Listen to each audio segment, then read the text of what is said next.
TLJ Dat Guy. Welcome to Silent Hill F. We are back once again. What is up, my guys? How have you been? Also, if you've noticed since the last stream, the beard is gone. Honestly, I'm looking back at the other stream of me with the beard. Boy, do I miss it. My face feels super naked right now. Not gonna lie, my face feels supremely naked without my beard. I am literally looking, right? I'm looking at my last stream where I had the beard. And boy, do I miss it. My face looks so different on this camera without the beard. I miss the beard. I cut it off because I was shaving the neck beard and I shaved it too short and I was like, oh man, I should just trim the rest of it. And I'm like, nah man, I'll just shave it off. You know, I was letting my voice audio, by the way, so it's a bit harder to do. How about now? It's going to be because of this headset. I don't know how to adjust the mic on this headset. So let me know how my voice sounds.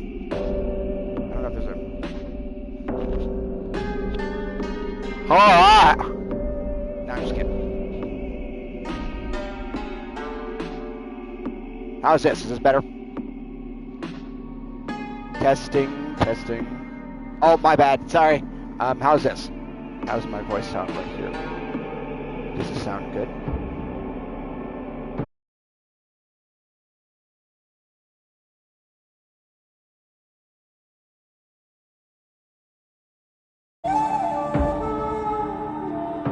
Sorry about that. My LAN cable just disconnected.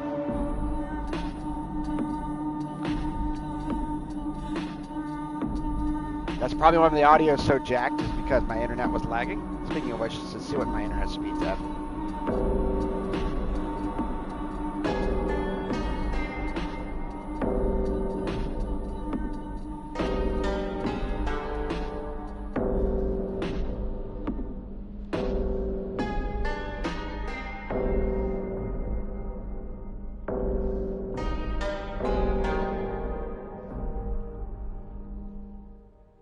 Why is it not showing that my stream is live? How's this? My LAN cable also just disconnected, so that might be why the audio was so jacked. How do I sound now?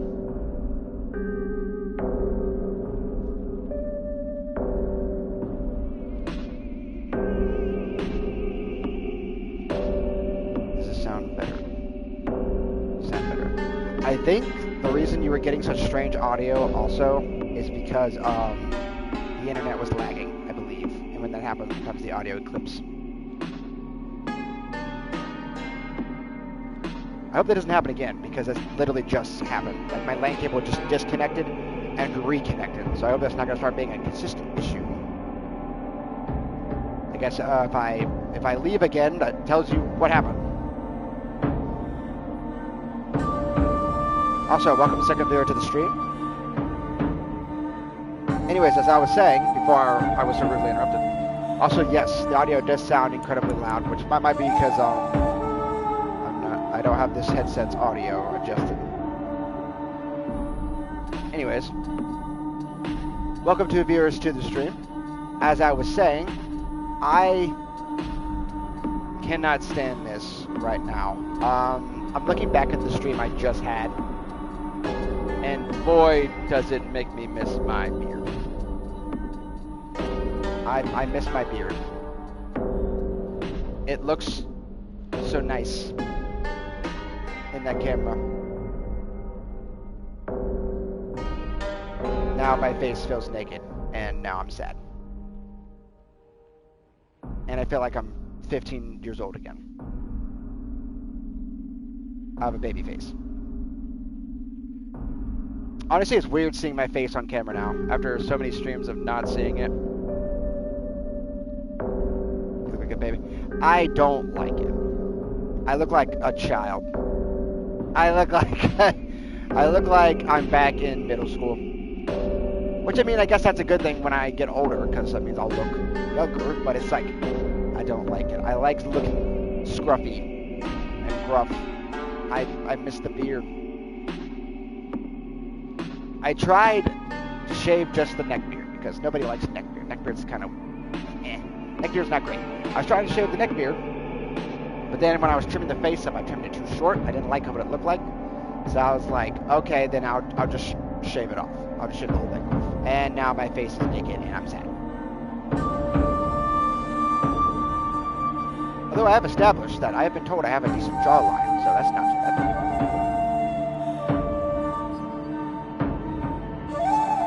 I've been told I have a decent jawline, and apparently it's not visible now. My face looks more round on this camera, but my face is actually extremely angular on the chin. Like, it actually comes down to like a point down here. You can't see it now because I'm growing a little bit of scruff again.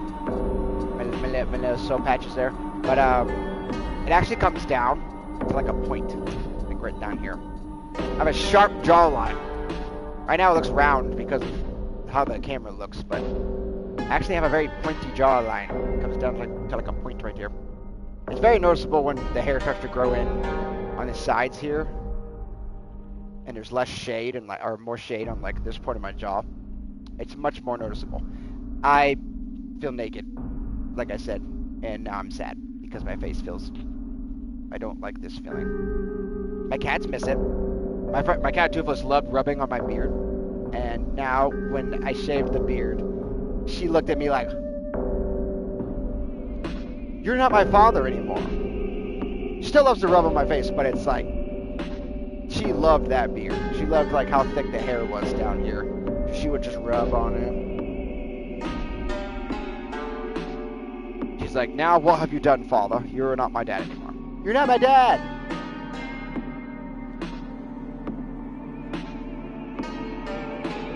Anyways, folks. Speak of the devil, and she shall appear. Hi, baby. She's right over there. Alright, anyways. It's been a week since the last time, well, 6 days, technically, since the last time I streamed.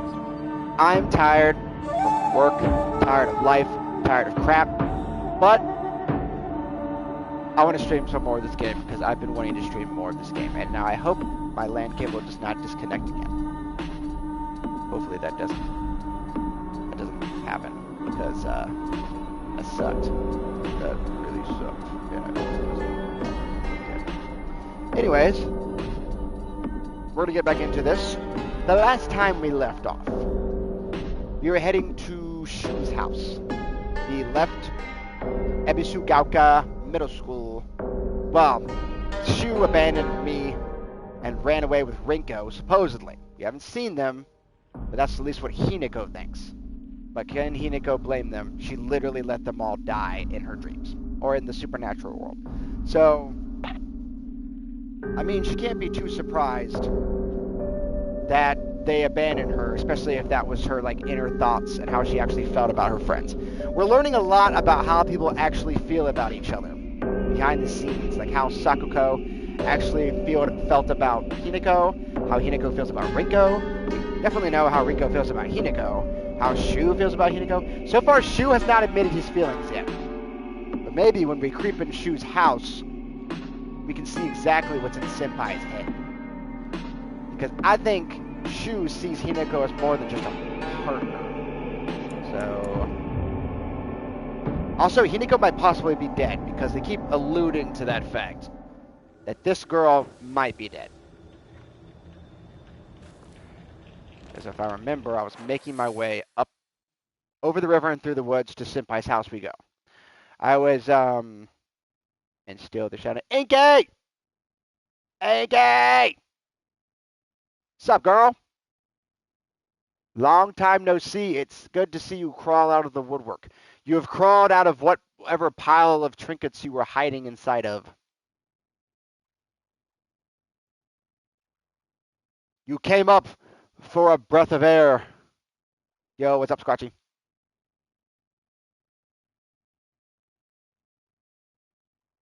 Mainly bones. Ah! Disturbing, but That's fair. Who's Bones? Just Bones in general? Anyways, we're going over the river and through the woods to Senpai's house we go. So, hopefully we don't encounter anything horrifying that's going to give me trauma for the rest of my days. And that I'll have to explain to my therapist. I have a sledgehammer. Is that it's not a crowbar. I don't know what the frick that is. Whatever that is. And a freaking axe. I'm gonna come up to Rinko and I'm gonna ask her a question. I bet Senpai's name is secretly H equals Joss, or maybe Yuko. Senpai's name is Shu. Senpai's name is Shu. S-H-U. Shu is Hinako's best friend. However, they call each other partners and like buddies. However, I think the two secretly have feelings for each other. And of course, there's a third friend, Rinko, who is absolutely in love with Shu and is jealous of Hinako. And she's like the crazy, like, yondeer, gonna drown me in a bathtub, like crazy. But I'm the one with the axe. So maybe I'm the crazy one. Maybe I want Senpai all to myself. Anyways.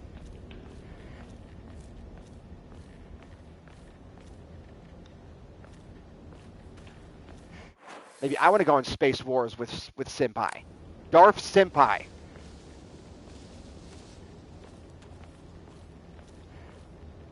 Anyways. Senpai. Senpai-san. I'm coming. Sounded like a threat, but I'm on my way. God, someone's gonna soundbite that now. I hate my life. That's not why I said that.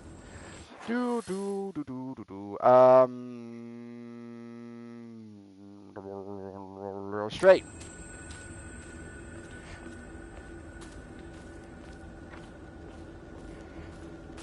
Hey, Senpai. I'm on my way. I love you, Senpai. Nobody loves you like I love you. She can't love you like I love you, Senpai. Can I go through? Senpai, I'm on my way. Where are you, Senpai? I'm going. I can smell you. I can smell you. Where are you, Senpai? She can't love you like I love you, Senpai. Where are you, Senpai? Senpai. Senpai. Senpai. Senpai. Nobody loves you like I love you, Senpai. I'll love you better than she ever did. No! Run, need to go, run!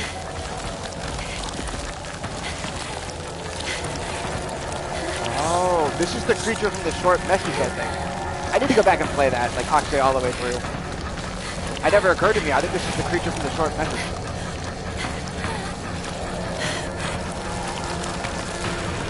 What's that? Why did you stop? Ay, Chipapi!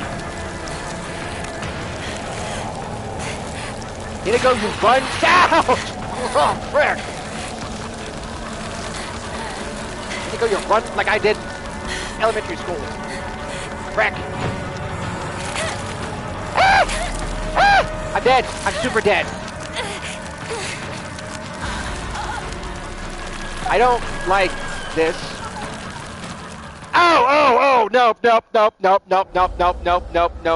Trypophobia.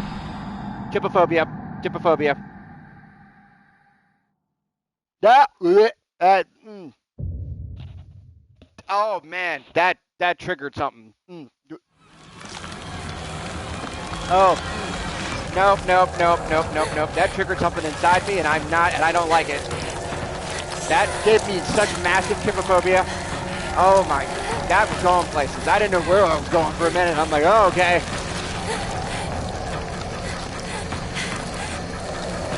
Run.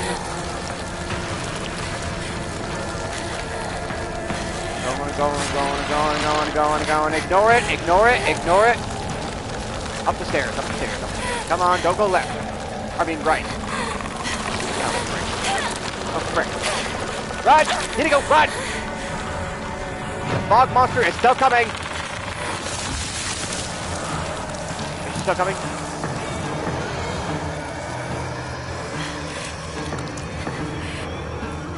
Okay, stop.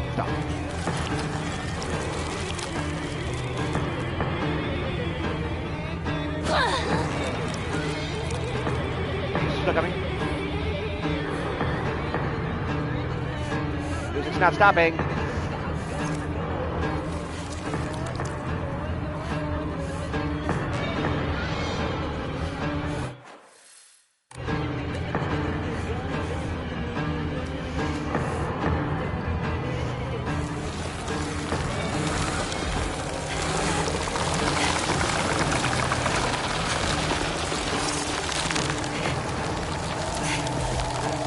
Gotta walk. I gotta get my stamina back.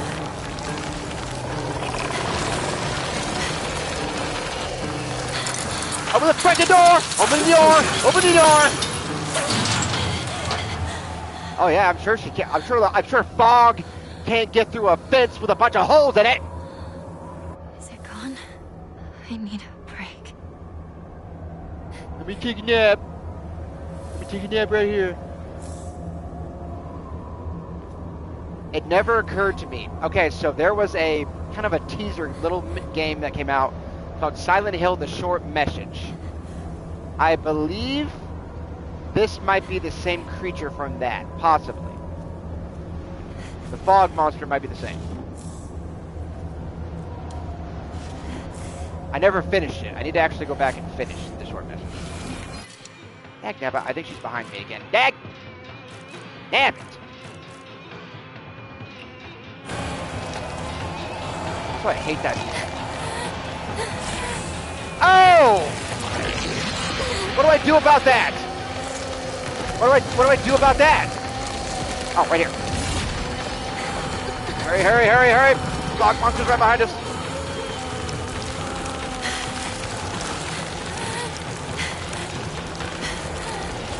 Yep. Fudge! Here you go, run!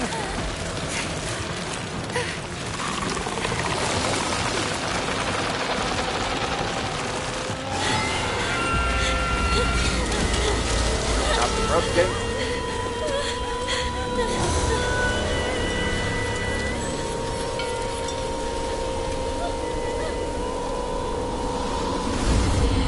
Is it the fox mask? He can't cross. Safe!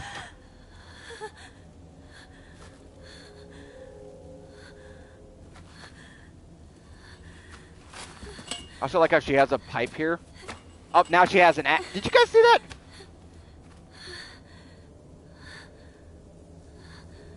Is it finally over? You guys saw that, right? Camera angles really worked with this game there. She swung around, unless I'm blind as a bat, she swung around holding a pipe. But when it cut back to this scene, she's holding an axe. I don't know. Magic wizard lady. Excuse me, magic wizard lady? What is it, my child? Can I go back where I came from? Can I go back to the barnyard? Ooh, I can go back. I ran through all of that. I want to go back and explore. You didn't give me time to explore. I want to explore. You gave me no chance to explore. That stuff from before. Where did it go? Odysseus, where did you go?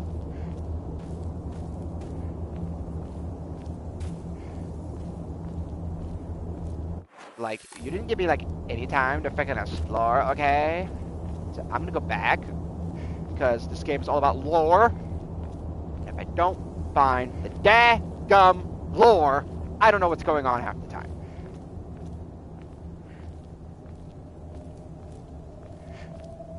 Okay, you can only go back so far. Alright, touche.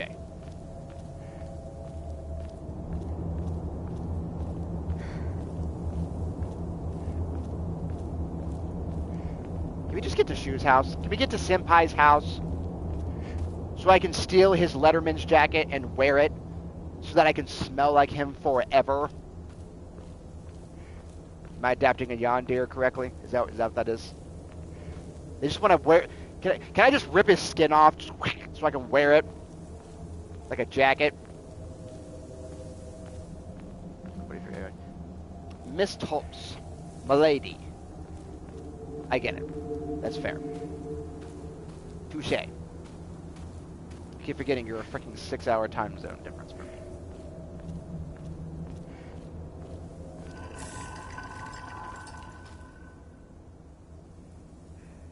Do you guys hear that?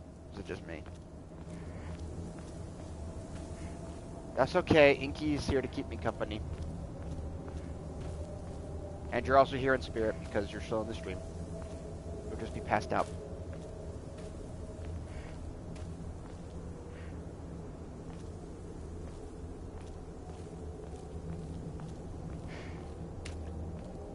I'll never leave you. Thanks, Iki. I appreciate that. Big preach.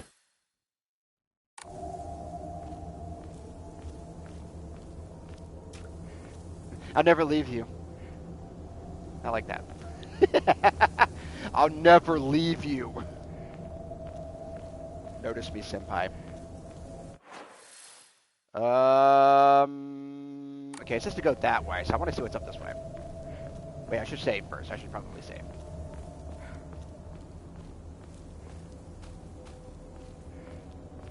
It's good to know, Inky. Good to know. I never leave you either. Let's go of Jackson hangs, and so he sinks to bottom of... what? Let's go of Jack's hand. Oh, okay. I didn't understand what that said for a minute. Never let go, Jack. Jesus, chick is clingy. That's actually why he let go, because he realized he was going to be stuck with her forever. And he was like, oh, man, this chick is clingy. Oh, my God.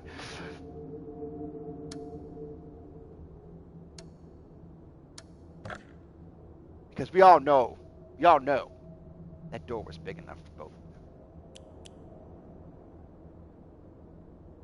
Like me. Jesus, chick is clingy. Holy smokes. Oh, so you're saying I need to let go of a door?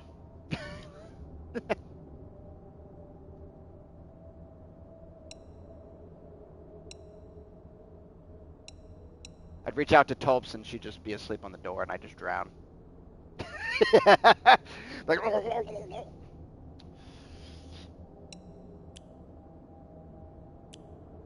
no, never let go.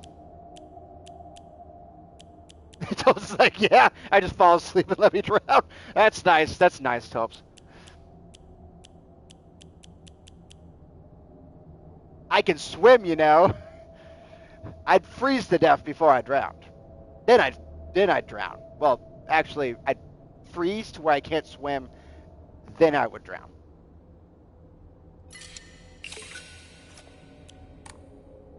Because that's actually what happened. His body literally froze. And then he drowned.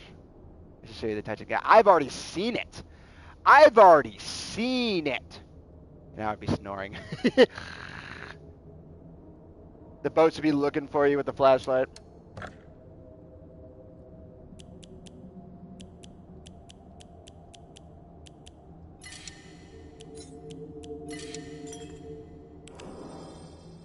Excuse me. I had McDonald's earlier and my body's waging war on me.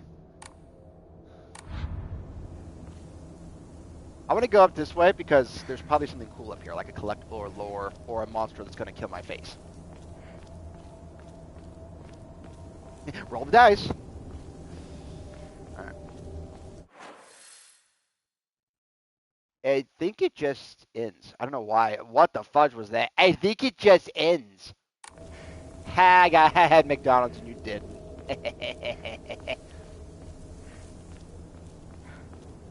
Ooh, there is something up here.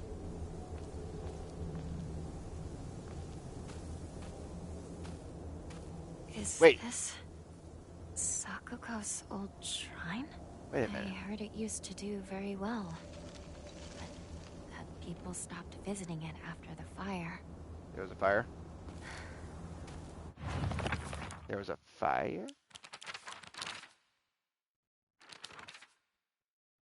Wait.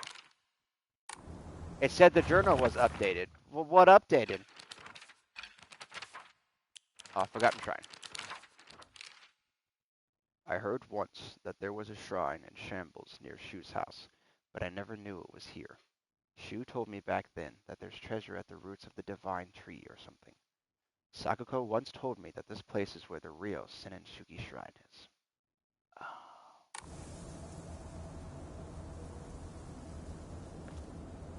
Oh, so there was a shrine at the beginning of the game that Sakuko was taking care of. So this is the actual Senensuke Shrine? Her family was responsible for it. However, her parents didn't like the responsibility, but Sakuko kept it up. Like, she maintained it and upkeeped it and such.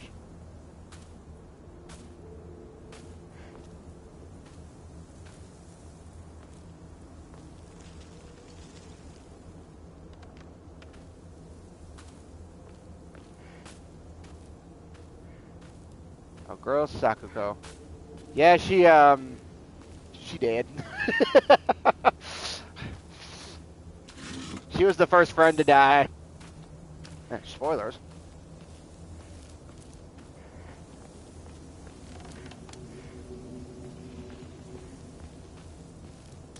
The only two friends left is Senpai and then Crazy Chick who's in love with Senpai.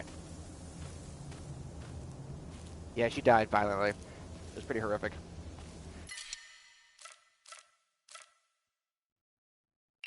Is this some sort of offering? Also, I didn't mean to say that was just a deadpan, like, oh, she died, it was horrific. I just meant, like, that's what happened. I didn't mean to make it sound so deadpan, like, oh, she died. It was horrific. You should have been there.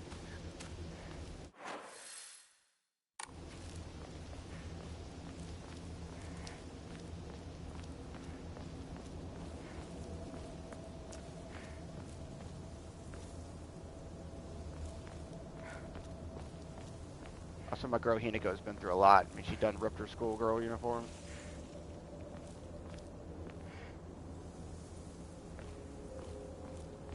We have better people to die soon. You know, like Crazy Chick who's in love with my senpai. I'm gonna ask her a question. Dad. This is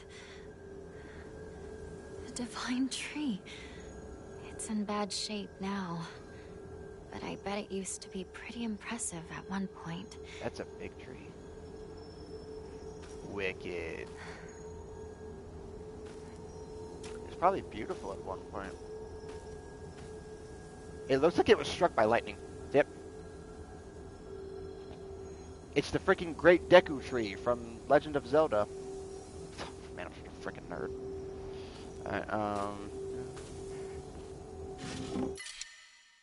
This makes me so fascinated with other cultures. It's so fascinating. It's so it was probably a beautiful tree at one point. Oh, there's faces. The Legend of the Sacred Sword. It's the unnamed Zelda game. Legend of Zelda and the Legend of the Sacred Sword.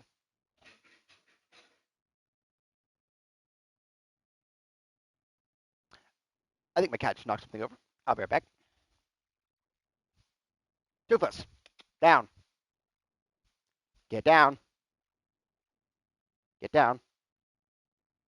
Come on. How did you get... I'm more impressed with that. How did you do that? Did you meow at me? How did she do that?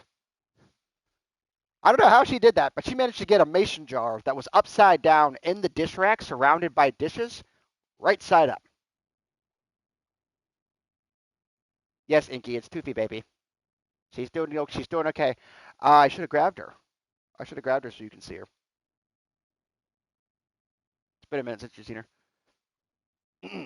It is said that Ebisu. It is said that Ebisu. It is. Well, I ruined it.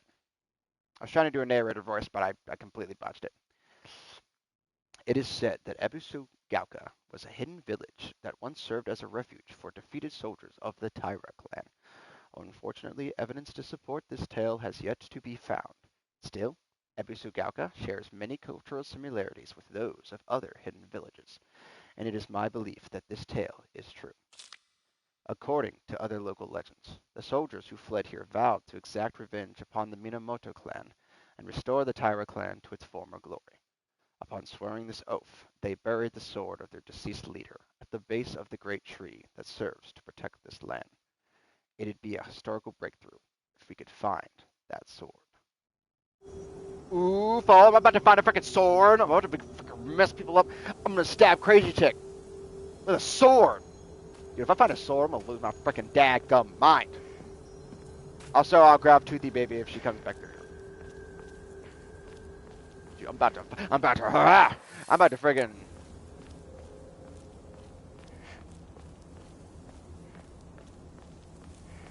I will freaking mess her up. I will send her butt to the Shadow Realm. Anyone who's not a Yu-Gi-Oh fan has no idea what I just said. Man, what a freaking nerd.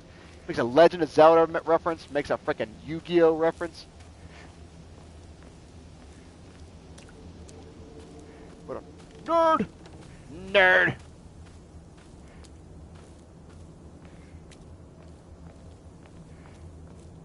Also, I like the blue light filtering on my glasses. I always mention this every stream, but it literally makes my eyes blue.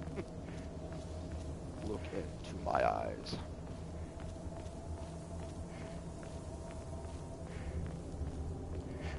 I actually have green eyes, but it's like... can't tell. I'll go ahead and save.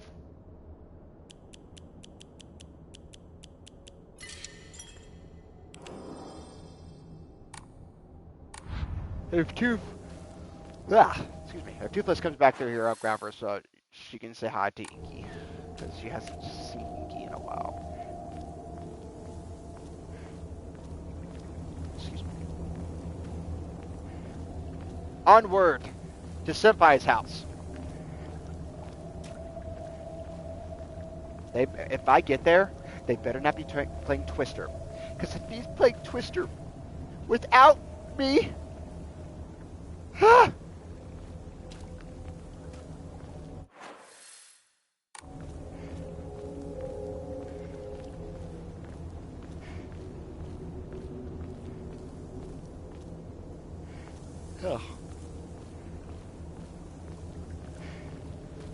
Now Hiccup's up on the sink. Dag nabbit, cats.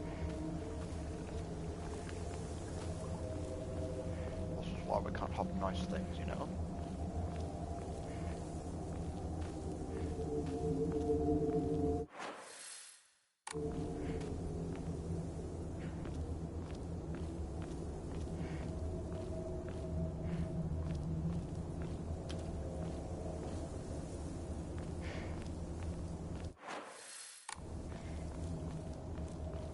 Oh, Senpai! I have a present for you, Senpai. It's shiny and silver. What? It's not really silver. It's silver. It's got a wooden handle. Oh, Senpai, I've got to ask you a question, Senpai. So what leads here? Is it Shu's house? Because if it's Shu's house, then you should know that that's where the path leads. Because I'm sure you've been to your partner's house before.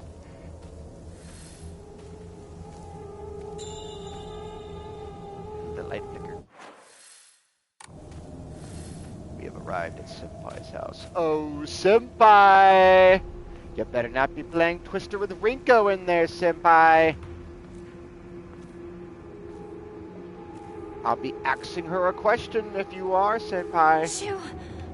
Partner! It's me! What? What? Why are you yelling, Shu, partner, it's me at the water well? Maybe she was yelling that at the house. I just happened to have my back turned to it.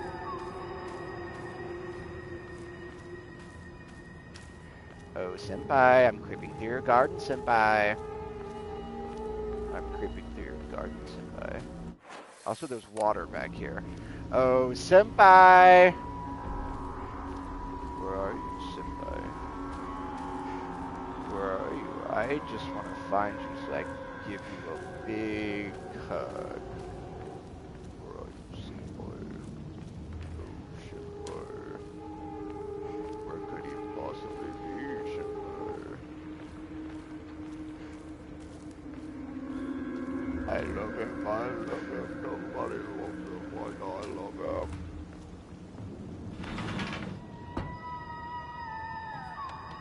Ooh, I didn't like that.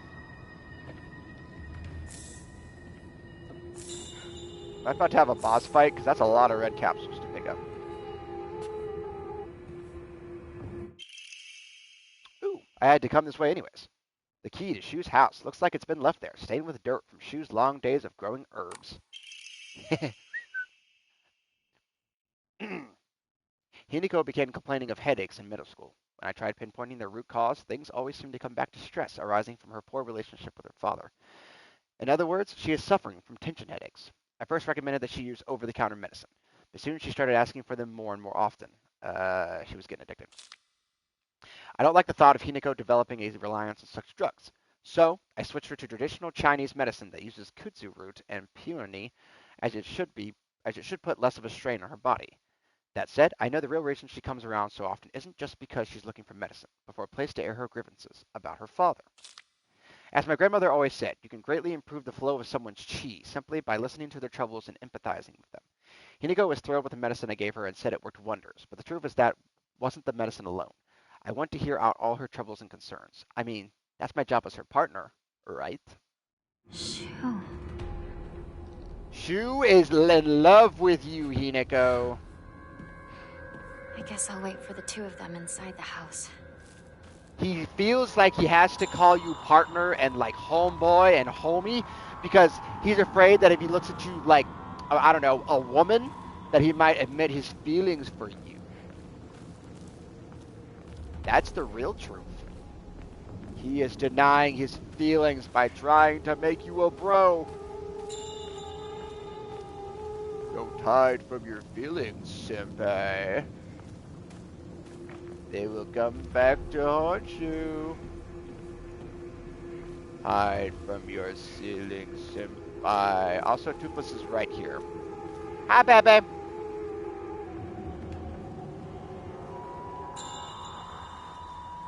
Come on. Bye.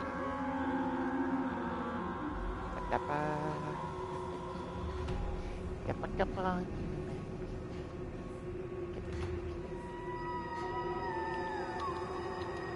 Say hi to the stream, Tufa baby.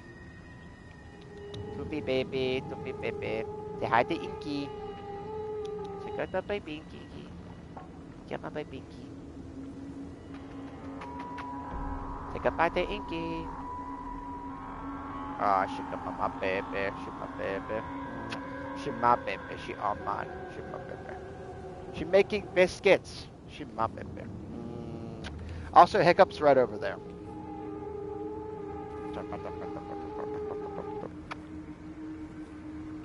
I'm glad I have wireless headphones because otherwise she'd be chewing on my headset, like she's trying to do now.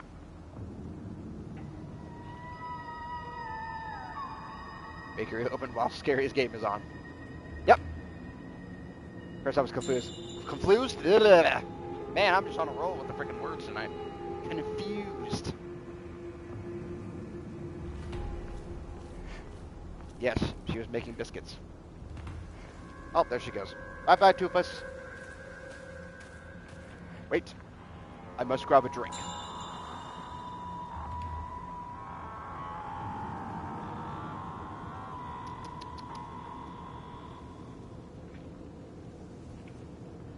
Also, Topes, I swear, if you make fun of how loud I swallow, I will fight you.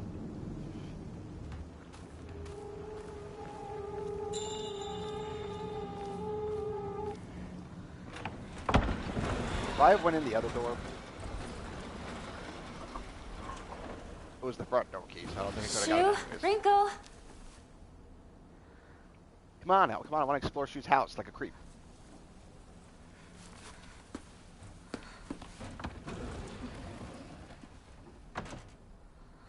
Like, come on, come on. I want to explore Shu's house like a creeper.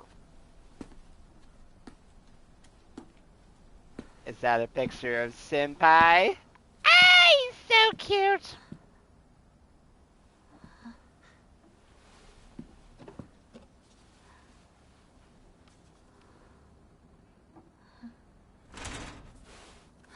Shoo! Don't open that door without looking. Whoa! What in the world?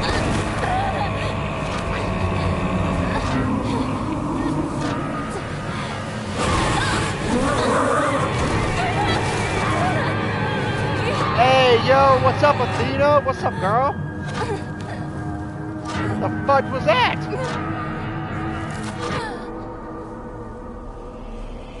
Oh, we're going back to the spirit realm. Dagnabbit. I wanted to explore Shu's house first. Did you what the Reaper Death Seal from?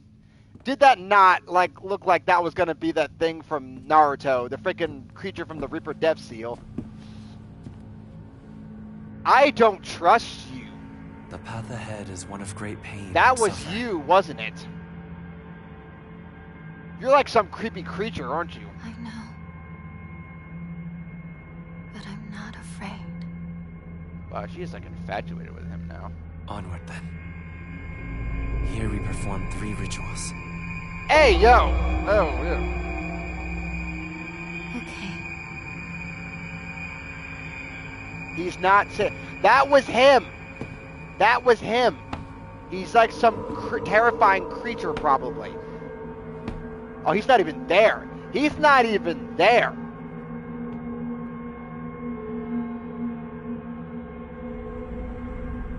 But she's like falling for him or something. She's been falling for him over the past few things. But she's becoming I infatuated may with not him. see you here.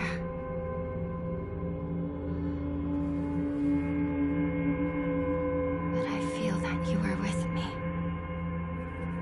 I don't trust him. You get attacked by a creature and now you're back with him?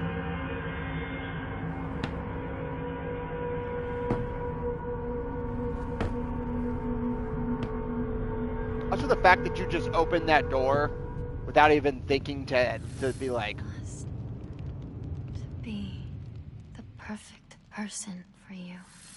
whoa, hey, yo. You're getting younger day by day. It's because I shaved my beard. I shaved the beard. Look, guys. Are you taking some fitness tips and things? I don't know whether to be insulted by that or complimented. I don't know whether to be insulted or complimented by that. No. What, was I fat before? I look exactly the same. To answer your question, no. I'm not taking any fitness tips. Life's been lifing. I'm never going to be insulted to you. I respect you. Well, I appreciate that, Athena. Thank you.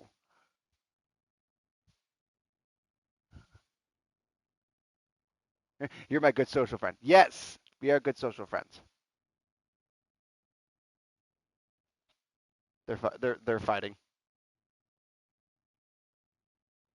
High five. But to answer your question, no. I just look younger because the beard was shaved. Like I had a beard in the last stream, guys. I had a beard. I had a beard, I swear. I had a beard last stream. Also, this is getting concerning because she is like infatuated with this guy. You did such a great. Well, thank you. No, I like as far as like fitness and stuff, I don't work out. I have a gut. It's not visible like here, but I've got a dad bod. So you can't see because you're only seeing the upper part, but I've got a little bit of a tummy. It's not insane, but I got a little bit of a tummy. Let us go, Hinako. Yes. He's pretty with her without the beard. Well, thank you. I appreciate that.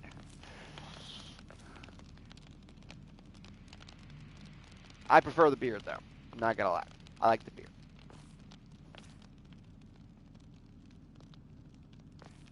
I know Toothless is mad at me for shaving the beard because she liked to rub on the beard right here when it was thick. She liked to rub right here. When I shaved the beard, she looked at me like... She was offended. She was like, how dare you shave your face, sir?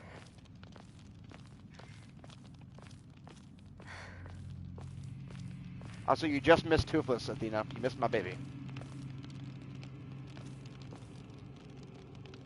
She was so traumatized. It's like those videos where the babies are so used to their dads with beards that when they shave them, they look like absolute strangers and they like cry. It's the same thing. She was like, ah, the beard is so nice. The beard is so nice, Dad. And then I shaved it and she's like, she went to like rub on my face and she was like, you're not my dad.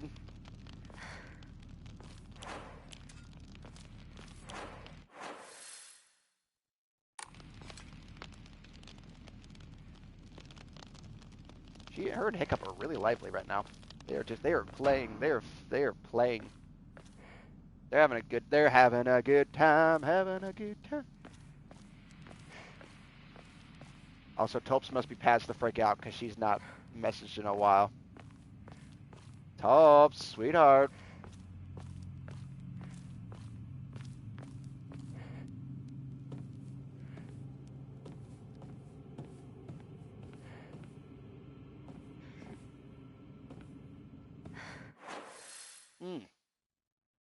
I really don't want to open that door.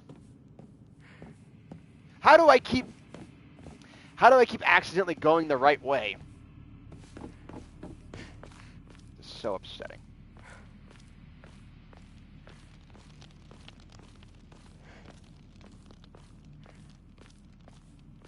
You ever, like, I want to explore in games, but I always accidentally go the right way. And it's still a thing where you can't, like, turn back around to, like, finish exploring. It drives me crazy.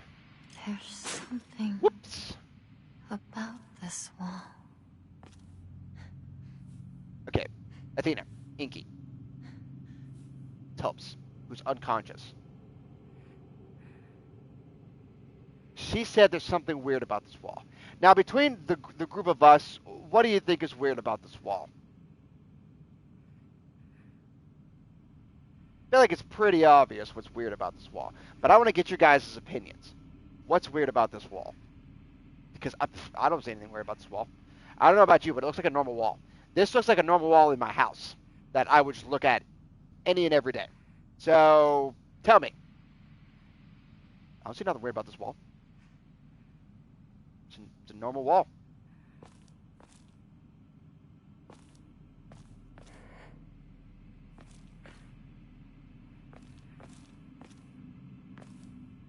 I see nothing weird about this wall.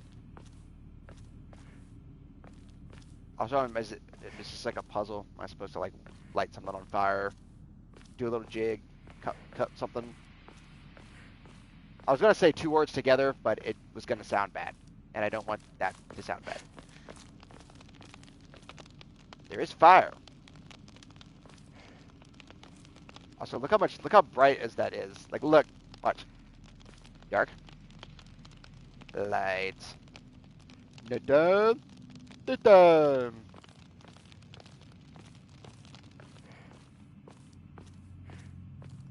I was just playing Tomb Raider. Sorry, that wasn't a Tourette's fit. I was trying to remember. I was playing a game where you had a torch, and I'm like, what was that game? It was the 2013 or whatever Tomb Raider.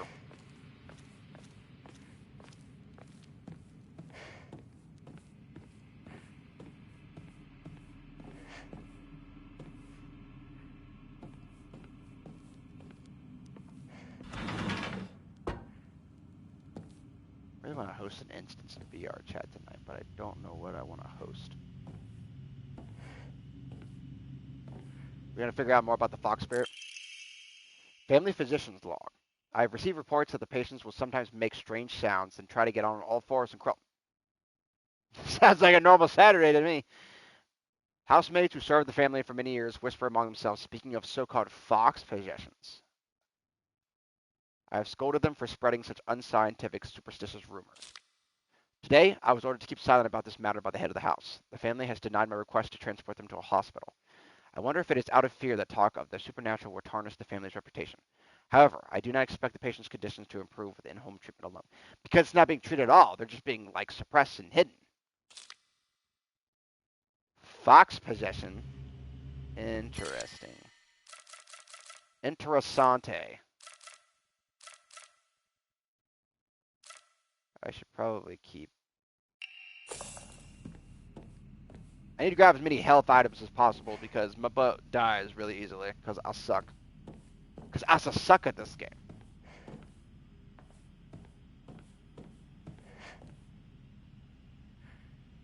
Why is it always a maze in this? Why? Why? Look at this freaking place. I want to explore, but it's hard to keep track of where I've explored when it's a maze. Every time in the supernatural realm, it's a freaking maze.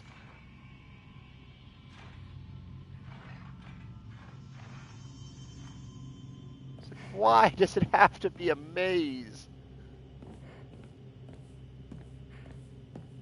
I want to explore and world build. But I got a world build with a maze? With a maze. Maze. Maze. It's amazing. Ooh, am I gonna get a new weapon?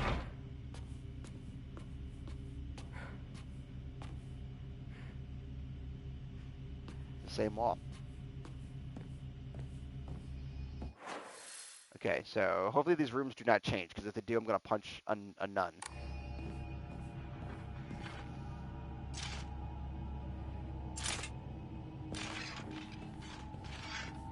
Don't mind me, lady. I'm just gonna go this way. Fuck you. I feel like I was interrupting, so I'll just I'll go this way for now.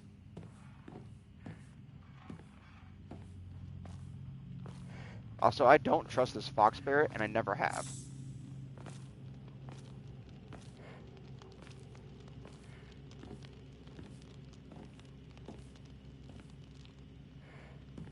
Just because he's a very handsome man does not mean I trust him.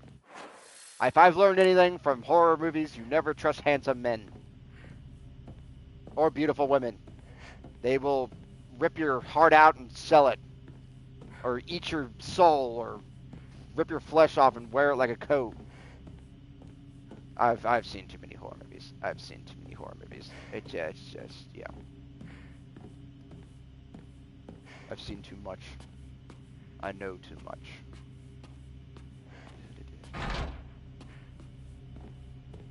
Oh, that looks exciting. That's riveting. If it was a toad, it'd be riveting.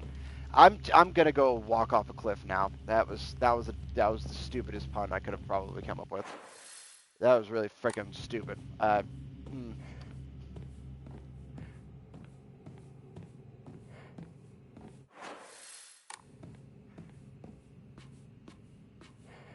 Okay, so I cannot go all the way through yet. I can only go through so far. Dude, she's freaking out.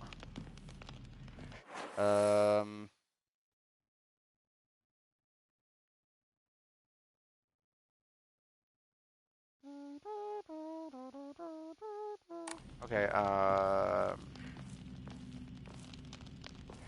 believe I came over this way. Was this door blocked? Or this way blocked?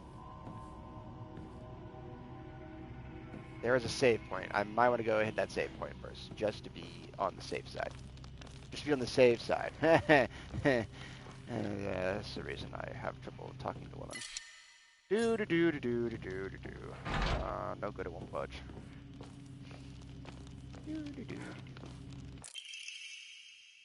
Halt the spread of corruption from the mortal wound on thy hand, and cleanse it to a silver and noble sheen. Rejoice, Hinigo, and be welcome.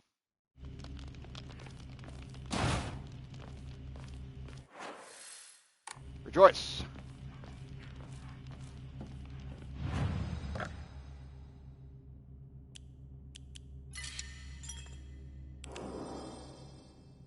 Also, I trust no one. Have I played this game for 20 hours?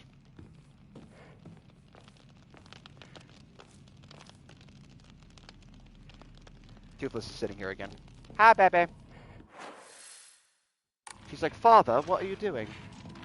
What are you doing, Father? Master has presented Dobby with the sock.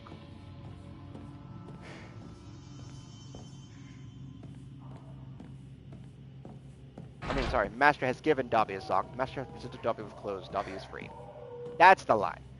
Master has given Dobby a sock. Master has presented Dobby with clothes.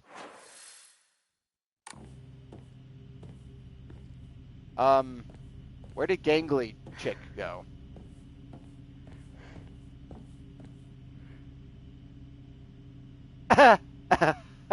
I just let you go play hopscotch over there. You don't worry about it. You just everything's cool. Where did Jangly Chick go, though? You guys see where Jangly Chick went?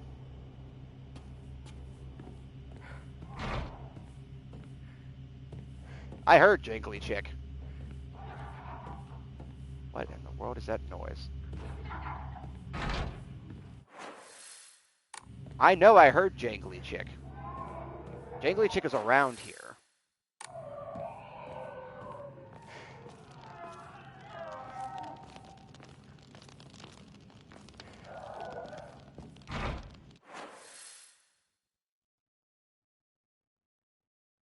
Reach the first ritual chamber. Is there going to be 2 ritual chambers? I'm assuming because it says first. Y'all still there? Everybody still breathing in the chat?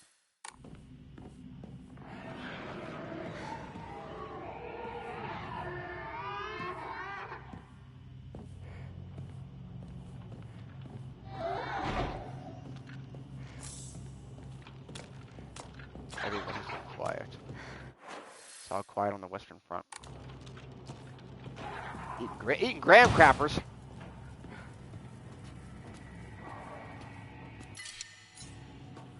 Yo, you crazy.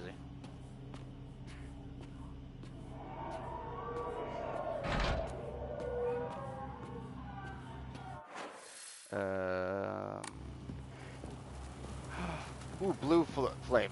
Blue flame, I think if I kill creatures and that, they stay dead. They dead.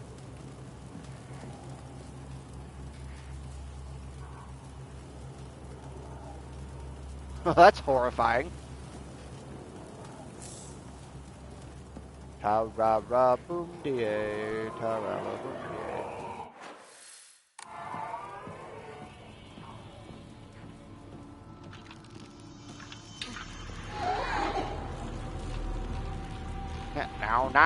Now.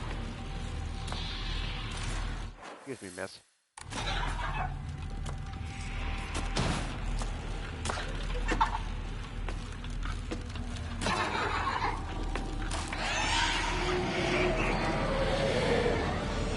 Don't mind me. Just taking a look. I'm just taking a look, see around. Just get a lay of the land, you know. Mind me.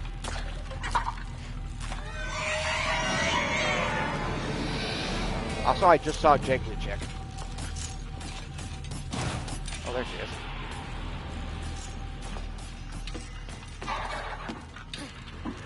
Oh, that thing's still coming.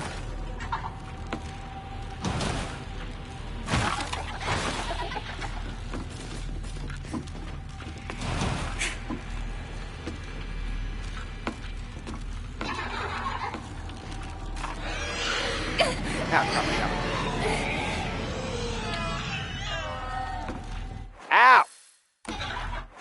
Fuck you, lady.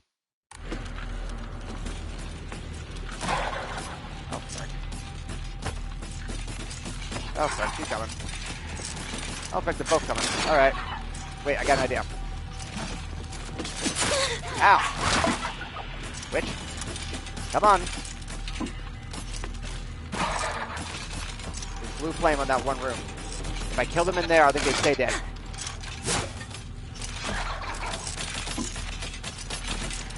Follow me. Pretty sure if I kill them in here, they die, they stay dead. Right? Right? Right, that's how that works, right? Flame? Ow. Frick! Ow!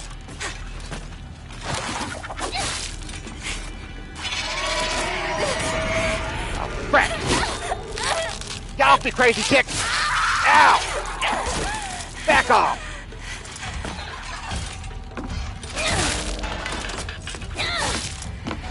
No, it's not a blue lantern, it's a blue flame. Crap! They're gonna come back. Alright, well, leave them there and then we'll hurry up and go explore before they come back.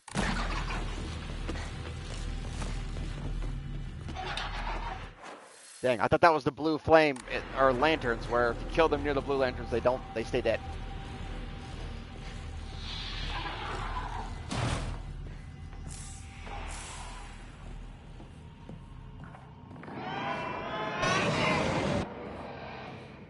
Still coming.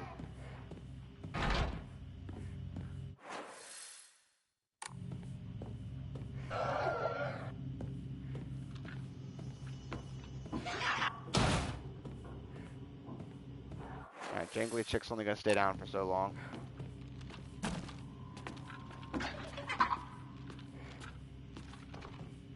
All cool. To get a move on.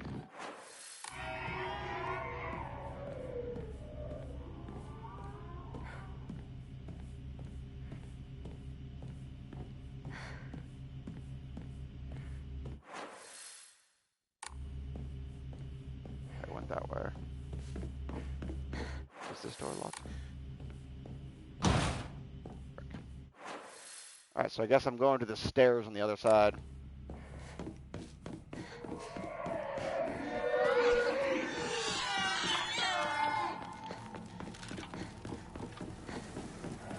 This is the only way to go, so.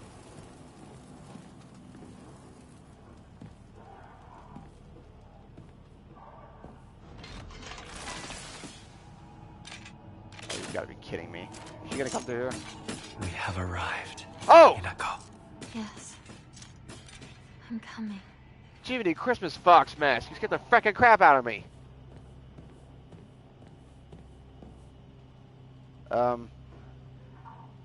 Is this gonna be like some ritual where he's like preparing my body to be possessed by him or something? Because this is not a very inviting, very welcoming, very warming tapestry I'm seeing here. So it looks to me like that thing that attacked me was absolutely the fox spirit, because I mean, look at those claws on its feet. He's definitely gonna kill me and like possess my face or something. I'm going this way. Frick you.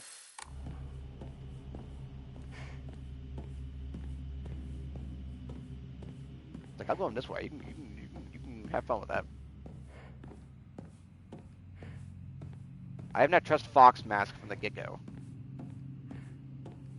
Especially since Hinako is becoming infatuated with him.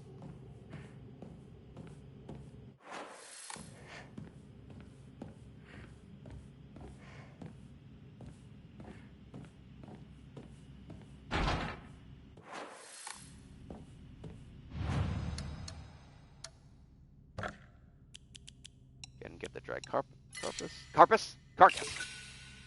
Dry carpus? I don't think I have an Ema. Ema. I don't. I need an Ema in order to upgrade my abilities. Ema. Oh no, Cleo, the condensation, it's wheat.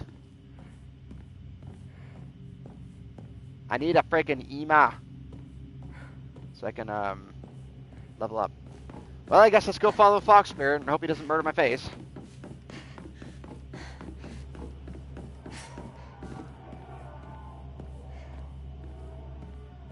I'm sure he's very, very trustworthy.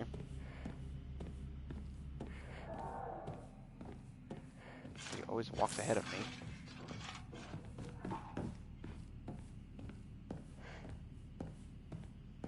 I thought those candles were floating for a minute. I was like, whoa. What, the Haunted Mansion? Alright, here we go.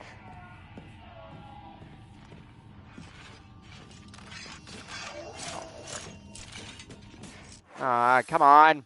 Why?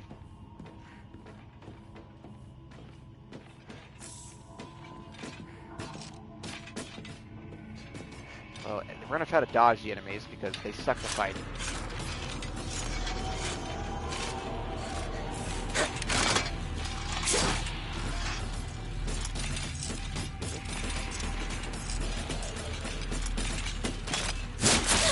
Ow!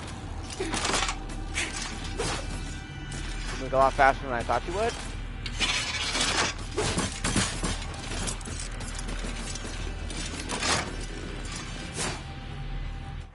That's the way I came. I just wrapped around. Alright.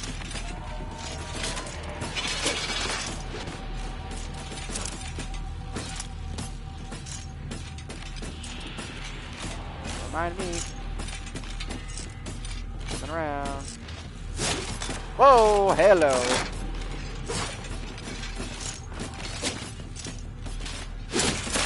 Ow. Whoops.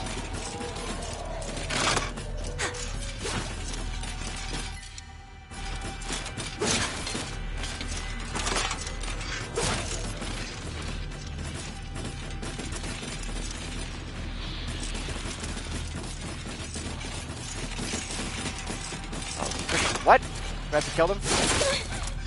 Oh my gosh, I freaking hate these stupid chicks. Back up.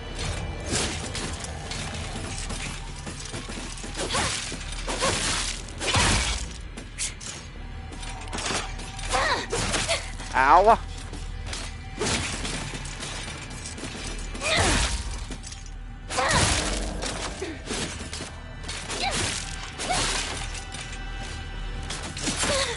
Ow! Finally. It's over.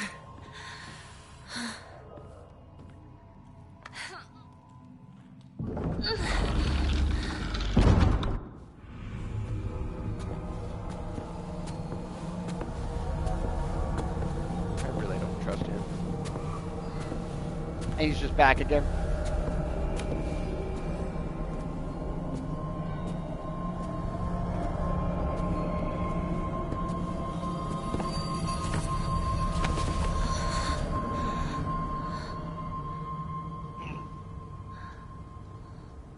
I think he's weakening my body. My body's just getting weaker and weaker.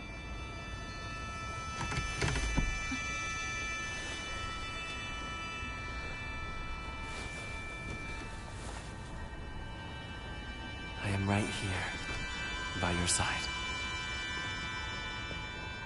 I see. Oh, what is that? Oh, whoa! It is! It's the thing! That's the thing that attacked me. Who are you?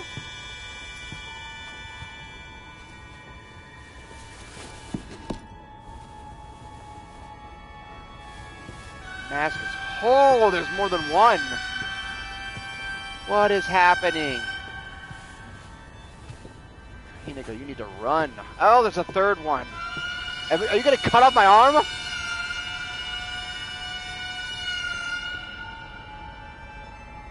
my gosh, are they gonna cut off her arm?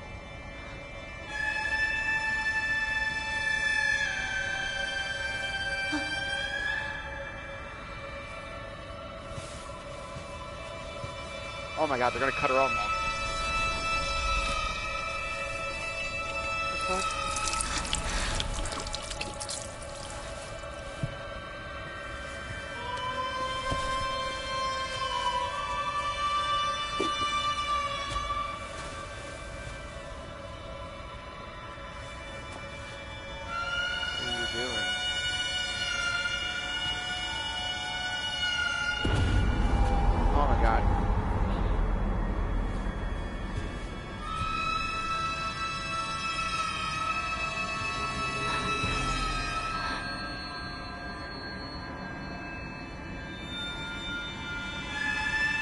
I have to do it?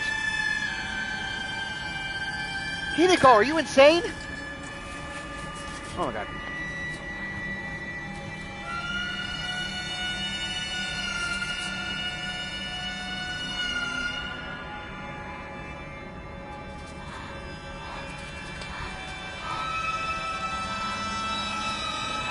Oh my... No, no, no, Hinigo, no. Oh.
I have administered painkillers. Does it still hurt? No. It just... my arm feels a bit tense. Let's do the next one. If you wish to move on. I do. I feel fine.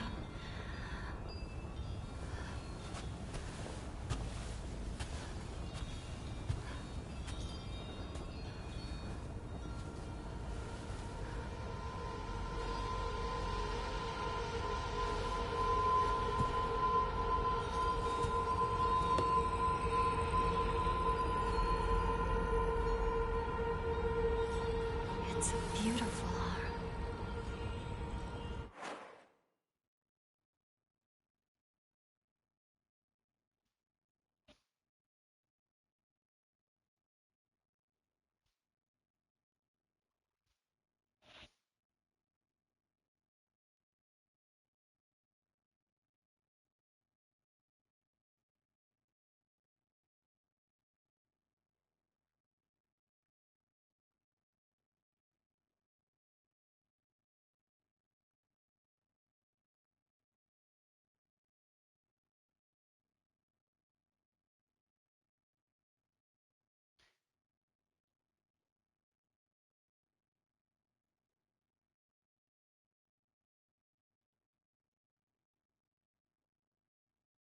I literally,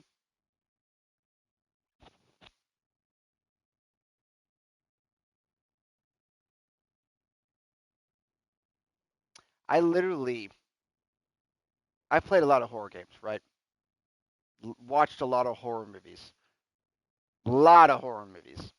Stuff where there's just so much blood and gore that I just, to the point where I'm so desensitized that I don't even bat an eye.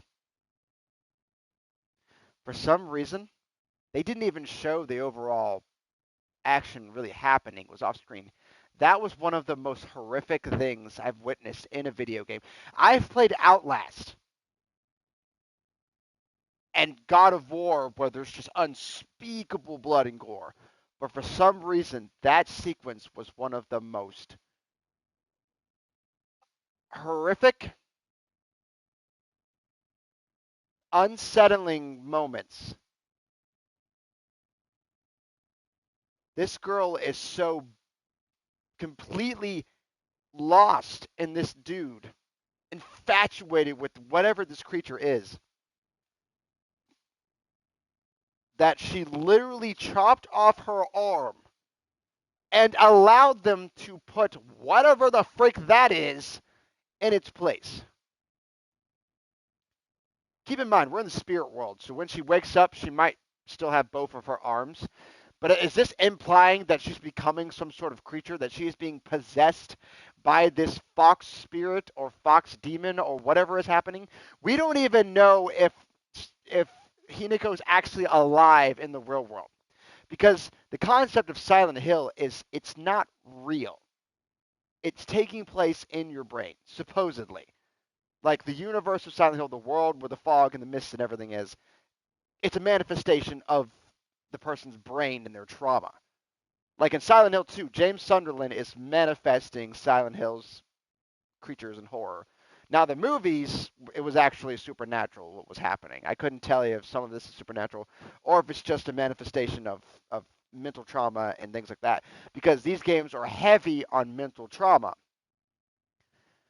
But we don't even know if Hinako is alive.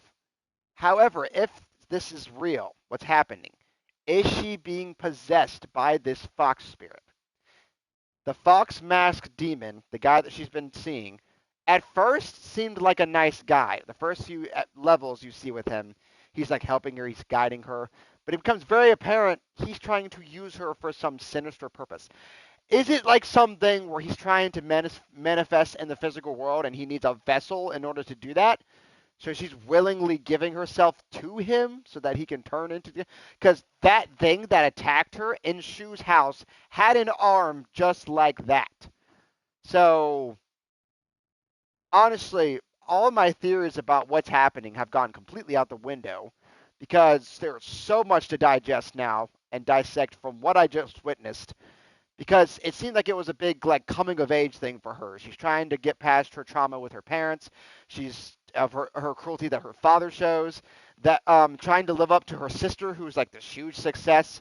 Trying to see what she is with Shu when she feels like Shu might be into the crazy chick. There's so much going on in this girl's head where she's even considered suicide and among other things. That I thought maybe this whole thing was just a coming of age, like she's trying to learn how to come to terms with who she is.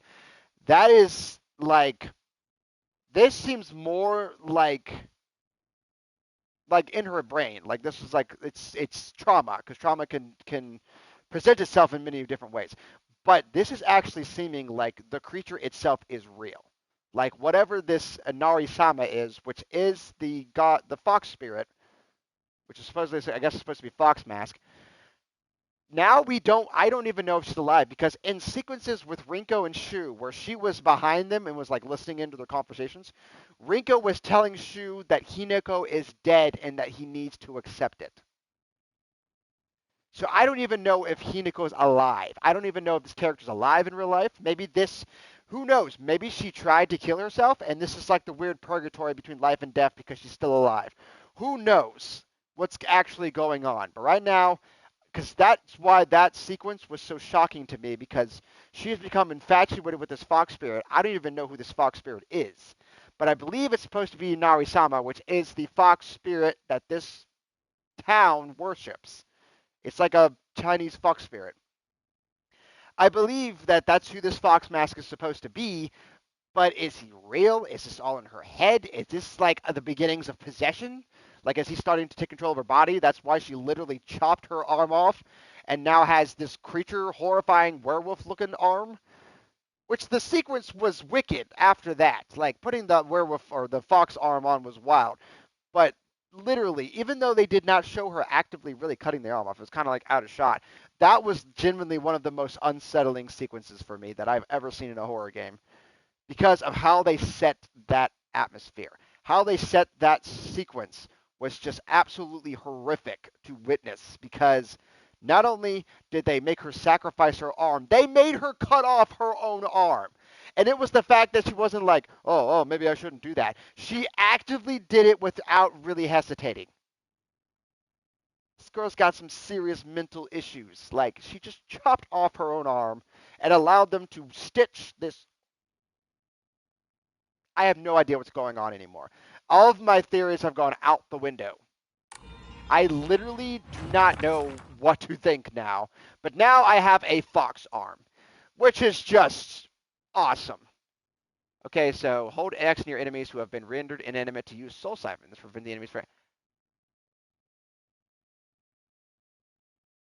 So now I can completely kill the enemies with just my arm.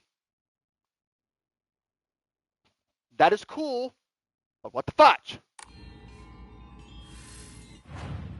Also, apparently I lost all my other weapons. I just have fox arm now.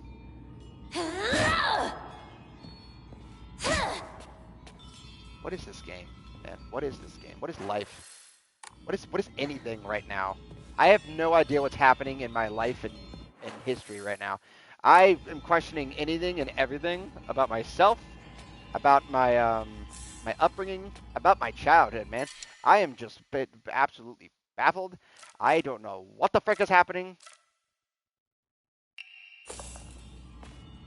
I need an adult. And I am an adult, so that's concerning. Hey! Why did you get that? Hey! Drop it. Drop it. Drop it.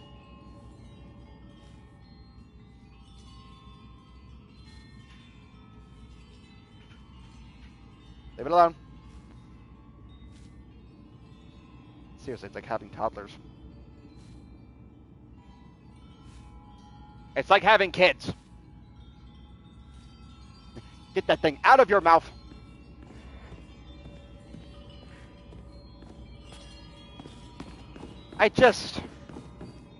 How in what universe would you just let that happen?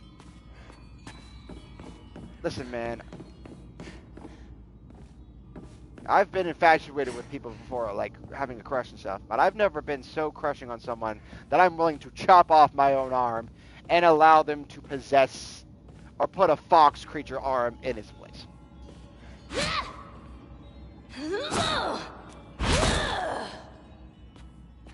I mean, it's cool. It's cool. I'm not mad because that's cool, but I'm horrified. Hinako, you've done well.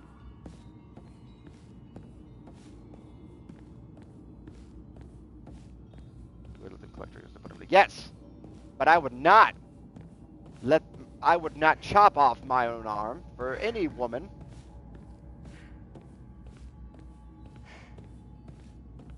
And replace it with a creature arm. Typically, that's a red flag when it comes to that.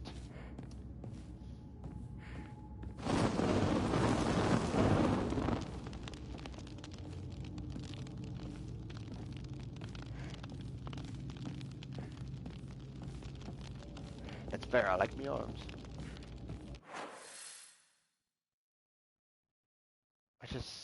That was one of the most genuinely I'm gonna have nightmares about that. I'm gonna have nightmares where I'm chopping off my own arm and putting like a werewolf paw in its place or something. Like, I genuinely did not like that. That was upsetting to watch.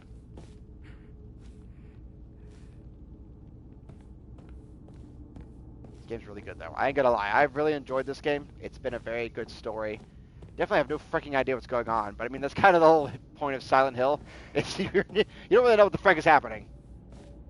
Imagine putting a stick arm instead. I would be mad if I chopped off my own arm, and that's what people did.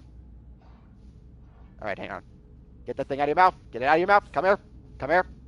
Duplis, put it down. Put it down. Put it down. Come here. Come here, you little...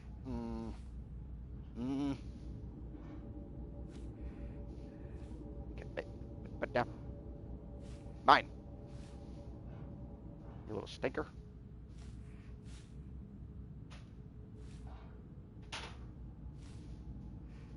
Dude, she just cussed me out. It's like, no, quit poking holes in that. She keeps getting a hold of a little rubber thing that goes in her cat fountain. It's how the water funnels through. So if she puts holes in it, it's not going to work. Oh, I'm so killing this creature. I'm so going to kill this creature. I'm so killing this creature. I'm so going to kill it. Bring it on! Enemies that have been rendered inanimate will reanimate after a period of time. While using the fox arm, hold X near enemies who have been rendered inanimate to use the soul segment. This will prevent enemies from reanimating. Some for them from not reanimating.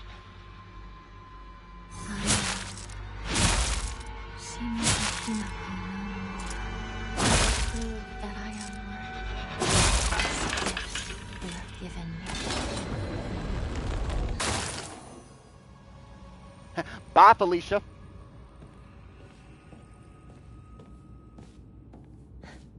Now I can just murder the enemies. All according to plan. I meant to chop off my own arm.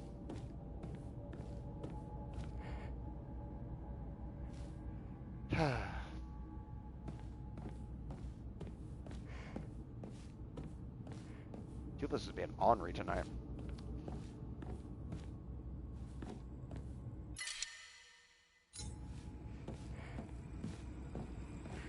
She's being an ornery little baby. I can just rip the door off its hinges now, right? Now I can literally just open the doors with my big strong arm. Take my strong arm.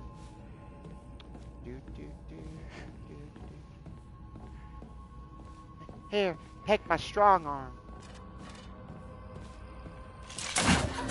Whoa! Oh, I see how it's going to be. I have a weapon that can stop you now, so now you're going to start attacking me from the shadows.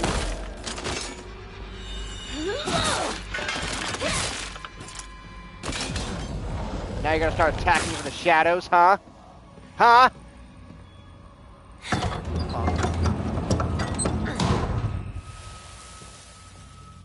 Show you. I'll punch you right in the throat.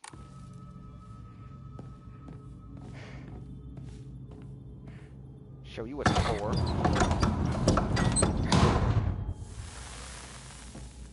Look how strong I am now. I'm a strong boy. So freaking swole.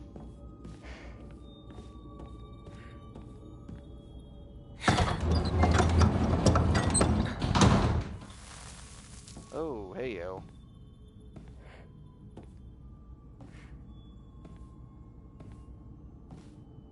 I take one of those masks. However, the child she carried was unmistakably a descendant of the Sunakis, and their blood lies in wait for tragedy to strike. It is only a matter of time before that child exacts their revenge. I believe that the next time there's turmoil within the Sunaki family, that child will make their move.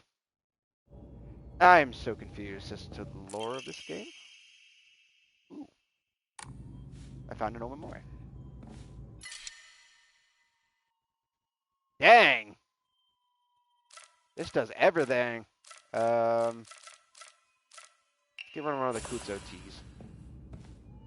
That restores your health, your sanity, and your stamina. There you go.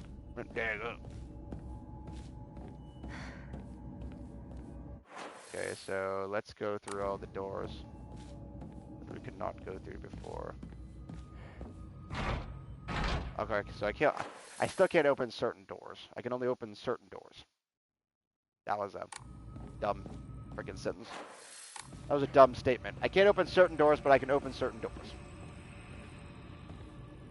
I can only open the ones that have the handle and it's just taken out. Or the groove, I mean. So I can only pick up the doors that have grooves in them.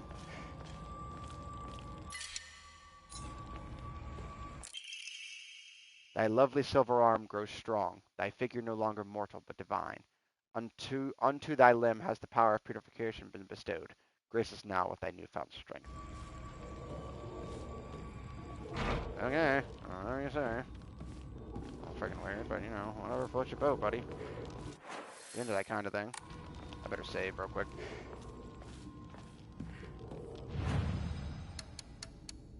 Oh, I got some more offerings. Dang, that one gives me 500. That one will be freaking stacked if I can find an Ima. Give it a level up, baby. Meanwhile, Shu and Rick are just looking for me. Meanwhile, I cut my arm off and replaced it with a fox arm.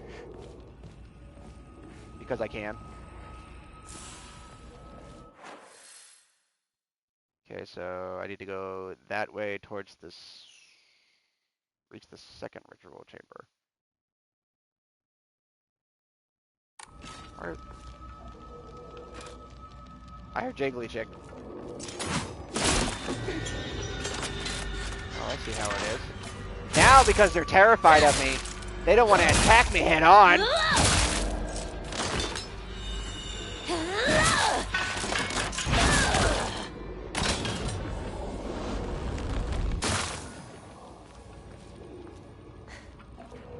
Now they all try to frickin' sneak attack me because they're scared. Because they're scared. I hear that noise.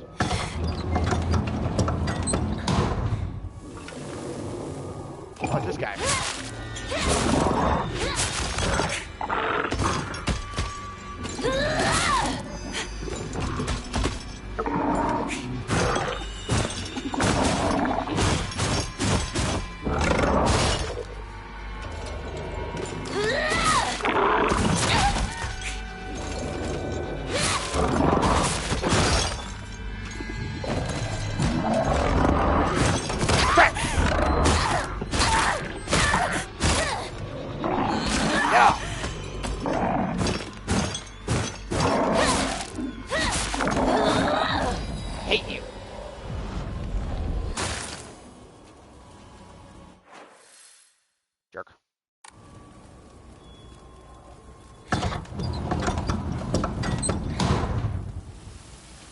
That's the way I need to go. I'm not following you. Why, so you can rip off my other arm and put another fox arm in there? No can do, brother. Yeah, that's a no for me, dog. Oh, I have to go that way anyways. Well, I'll shoot far. Excuse me. The next ritual is this way. Oh, great! I'm gonna chop off my leg.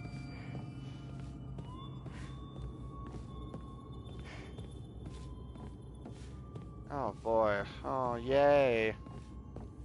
What's next? I'm gonna chop off my arm. I'm gonna chop off my leg.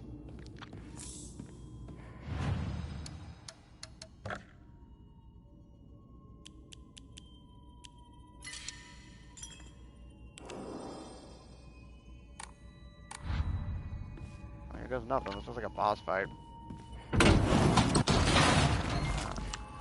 Oh, come on!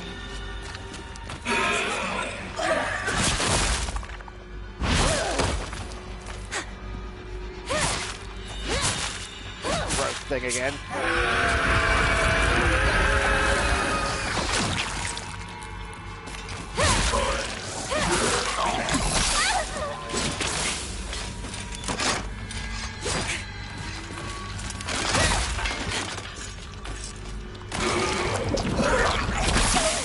Ow.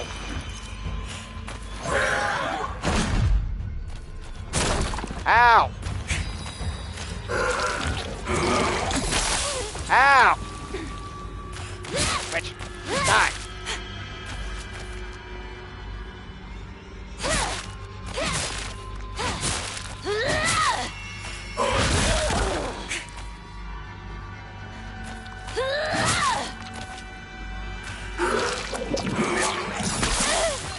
Oh my gosh, I can never dodge that gross move.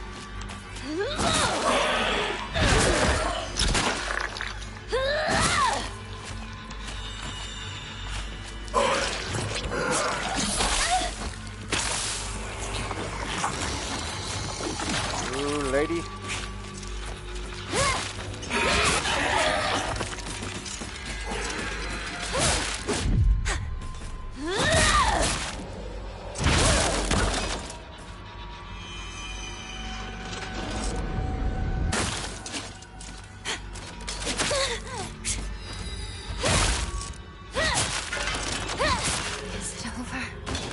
Nope, not over yet. Not until I siphon them all.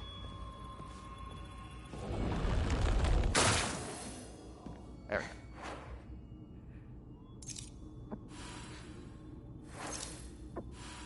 Now it's open.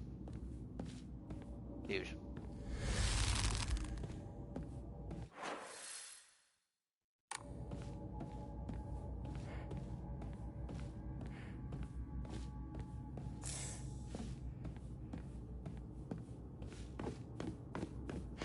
In it over to the fat lady sings.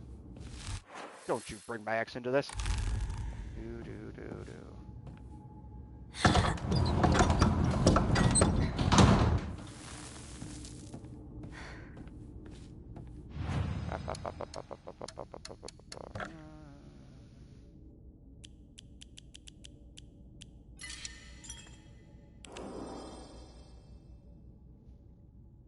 Oh, hi, Toothless. What are you doing down there, baby?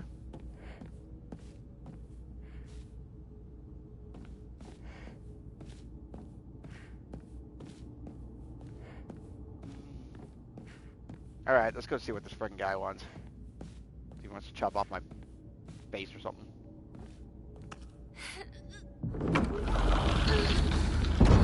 Oh, joy. So what's next? My freaking leg?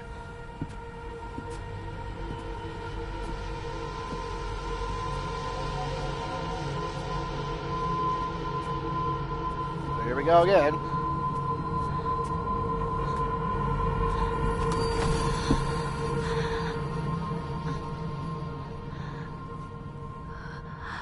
Alright, here we go again. Now what's next? What you gonna chop off me next? Leg? Other arm?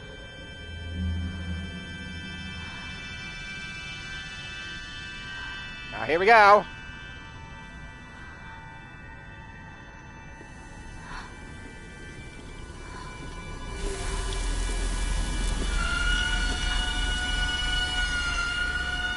Now what are you gonna do to her? Now she's gonna bite down again. You gonna brand her?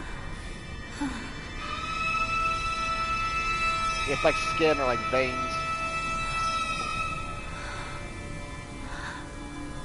Oh, well, you gonna brand me now?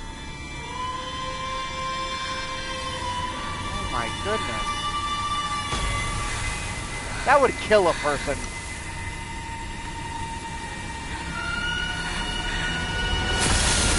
You gave her that to bite down on and she didn't even take it.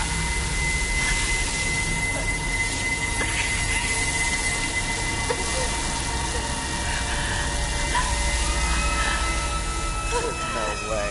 A brand that big would kill someone. The nerve damage alone.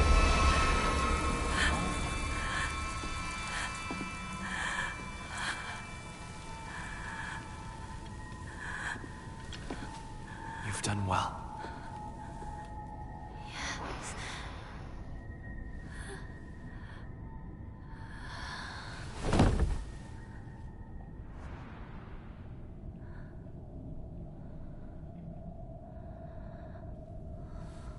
The ritual is complete.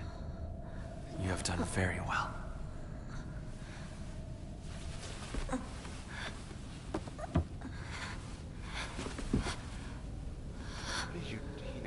The next ritual shall be the last. Ugh, I'd be like, another one?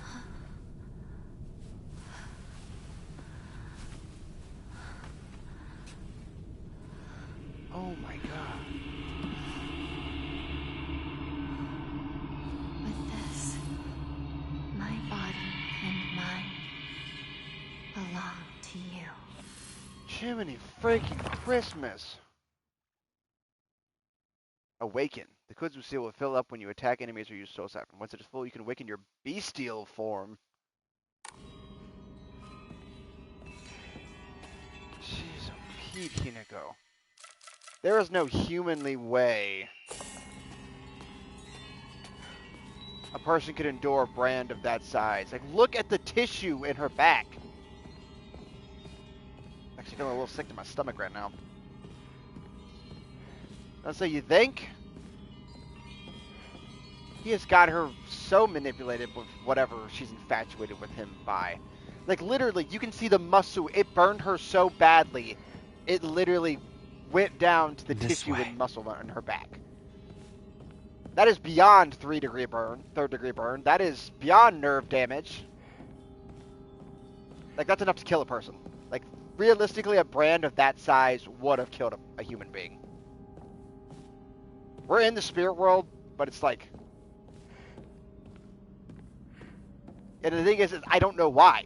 There's been nothing that's, like, manifested why she's infatuated with this man. He has just been leading her through all these messed up rituals. So it's like... For some reason, she's digging it, man. Must be the mask. Must like mystery. She's just really digging it. She's just real into him. My goodness, look at that. It just looks horrific on her back. And the fact that it's on the back. So you gotta look at it the whole time.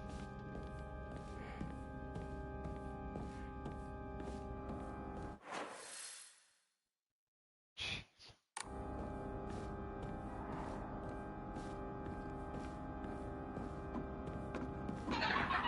I guess we're gonna get to see Beast form in action.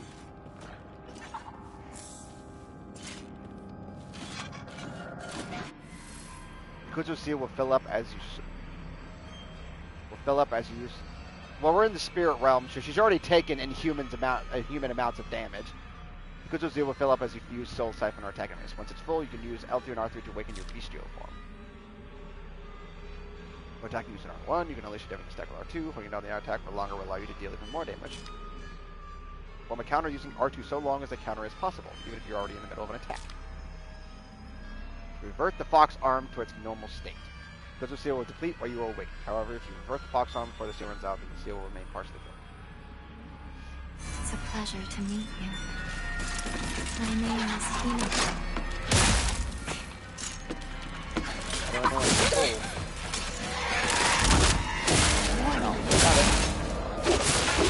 Don't try to stop me!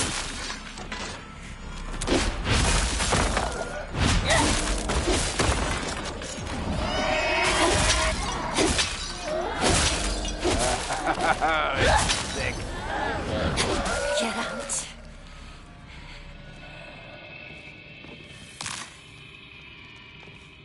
Wicked.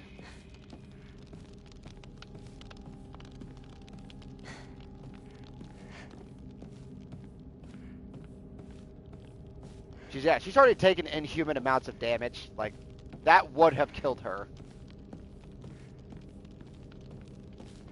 That would have killed a large, muscly man, and she is just a young, skinny woman. That would have killed her. Nerve damage alone would have probably done her in. Because you can die from third-degree burns.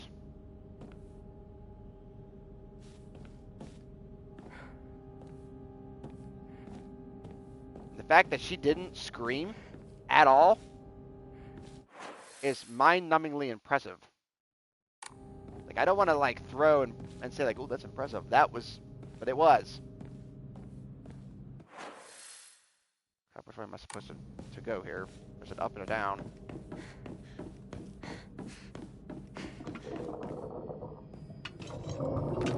Oh.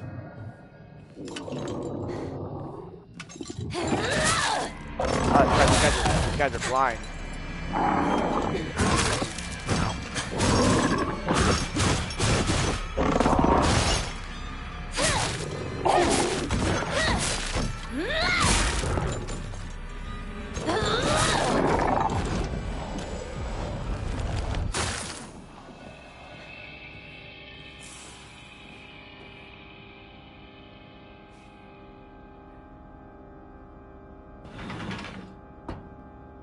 Oh yeah, it's like super not cool. In like any capacity.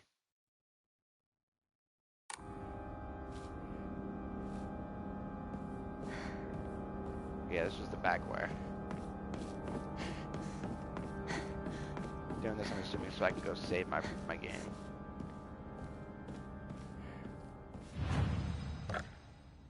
Oh yeah, like, if I was given the chance to have, like, insane power, I would never go to this length for it. I mean, I think I would have tapped out at the cut off my own arm spot. But it's obvious she's very, like, infatuated or brainwashed by this person.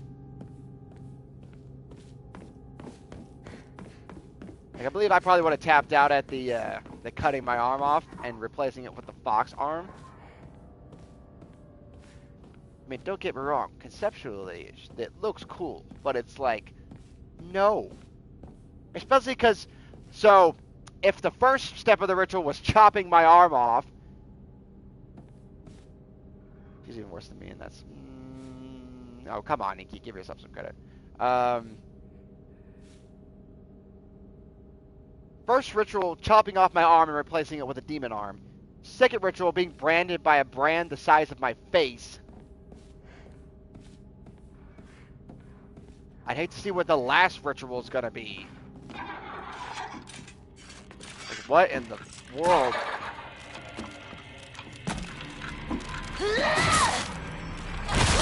Ow.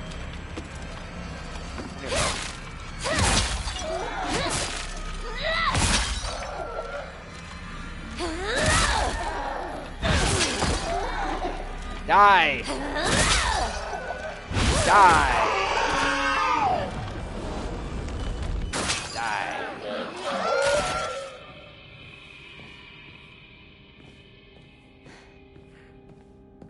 Like, is at the end of this, she's just gonna turn into like a giant fox demon?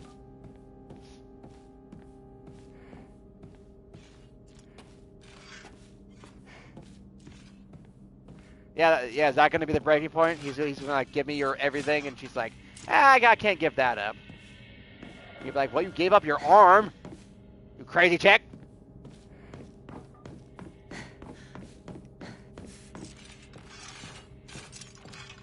Honestly, I feel like at this point she might have already done that, giving up as much as she has. Is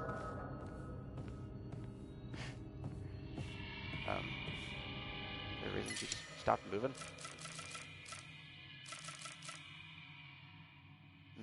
Dried carcass is only 200, I think.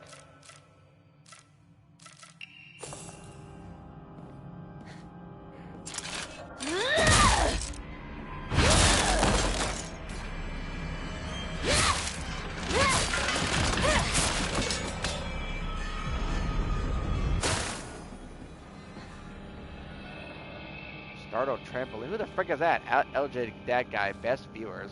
Are you a bot?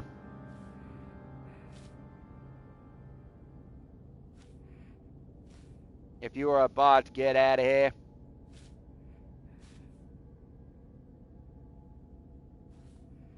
Oh, get out of my sandwich. Ooh. Hey, more inventory, baby.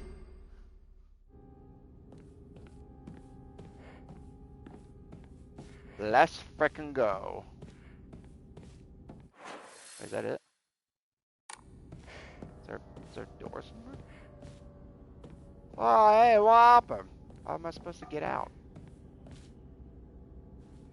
Eh?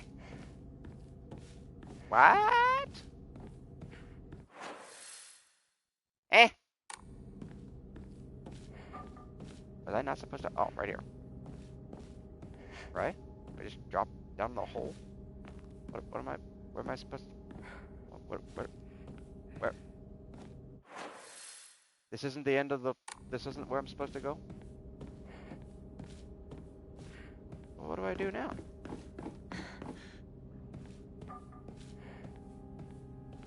Do I like smash through the floor, punch a hole in the wall, punch a hole in you?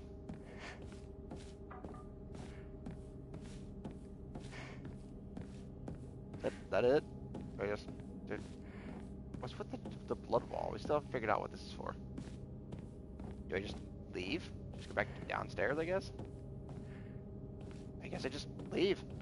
I guess I could just go back downstairs.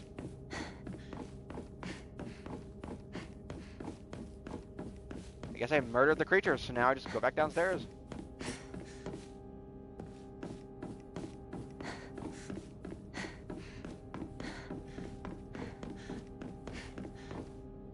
Actually, Hinako runs weird, but I guess I'd run weird too if I had a big demon arm. I'm assuming probably where the two fox demons are, way over there, is the final ritual door.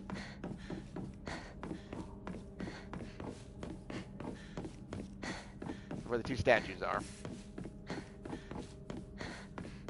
Go ahead and save. Well, first I'm gonna offer the items up, get them out of my inventory.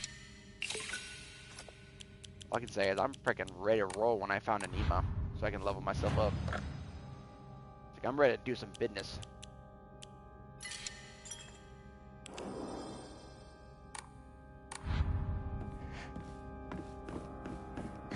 Alright, so I'm going to assume we go back through to the main hallway.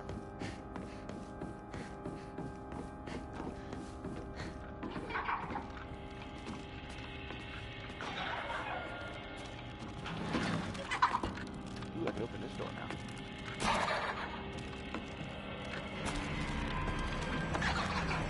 Run here, I'm exploring.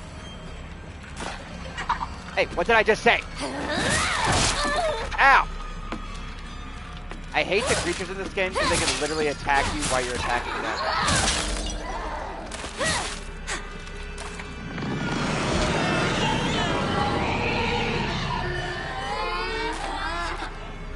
I don't care if you're crying. Die!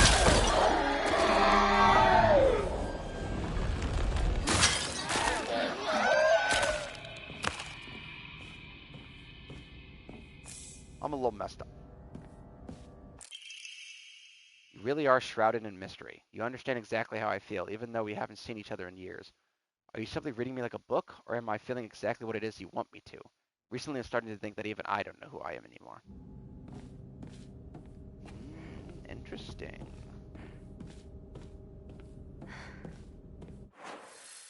Interesting. Interesting. She doesn't know who she is anymore. Fascinating.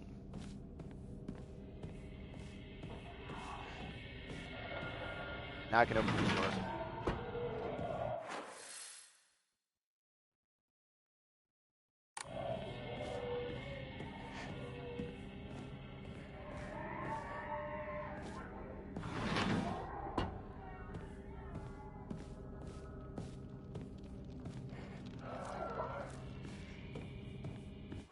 like I can open all these doors now.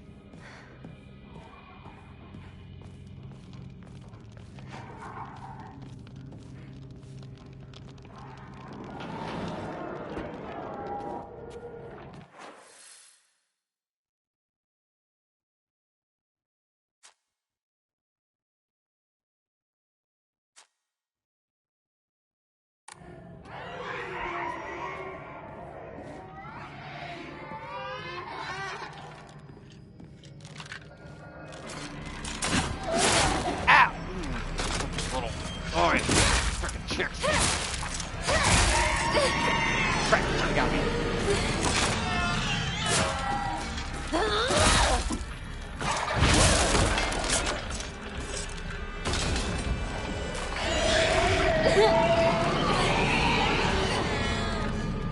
Back off, lady.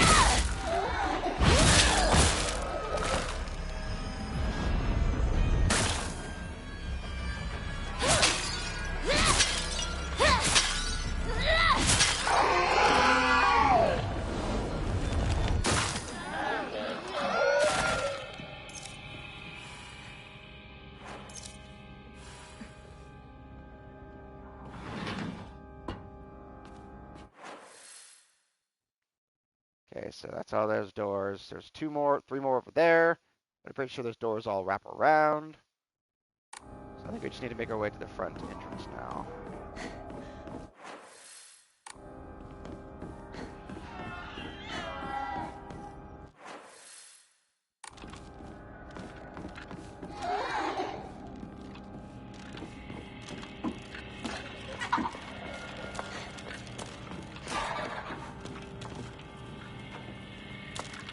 That's just a regular door.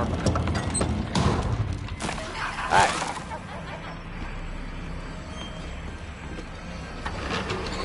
I'm gonna open all the doors so I can get through in 3 places.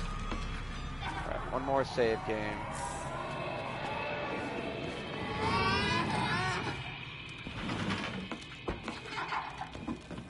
Alright, I want to get back to the save point real quick. Behind this wall, I think. Right there. One more save point, and then we'll go find out what's about to happen in the final ritual. Boy, I can't wait. I'm sure it's not going to horrify and traumatize me. Pipe down.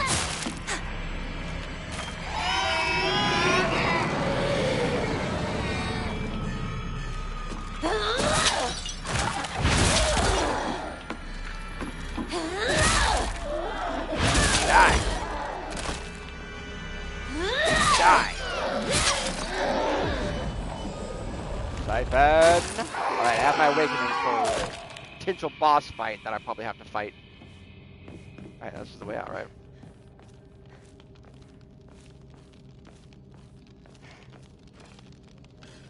It's not? Oh, man. Well, then where's their final ritual chamber? I thought that was it. Oh, man.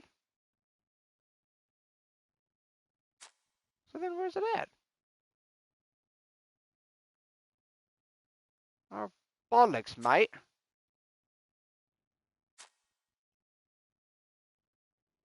Where am I supposed to go? There must be a door somewhere.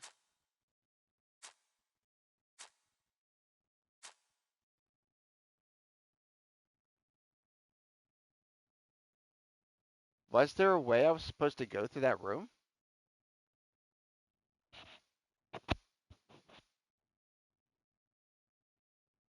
There's a set of stairs.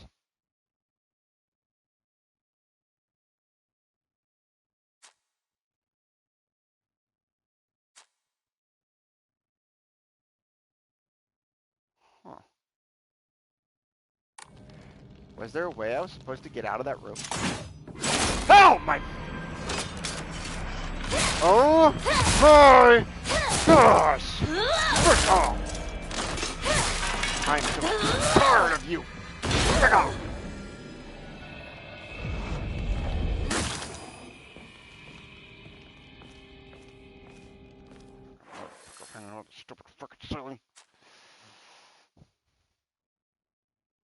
Great, now I gotta figure out, I gotta retrace my steps. Frick, which way did I come from? Frick, man.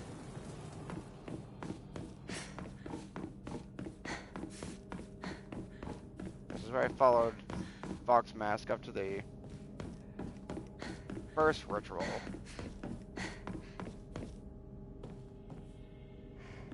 Oh, frick, I'm starting to get turned around. I went this way. Frick, I can't open the door again. Frick, guys, now I gotta retrace all my steps. Was I supposed to go through that room?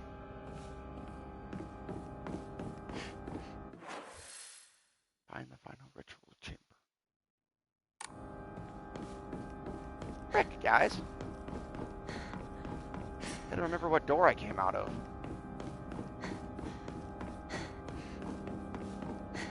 Oh, there he is. This is the final ritual.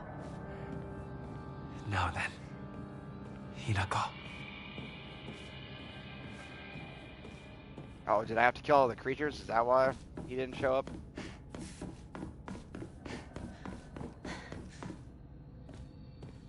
Alright, here goes nothing.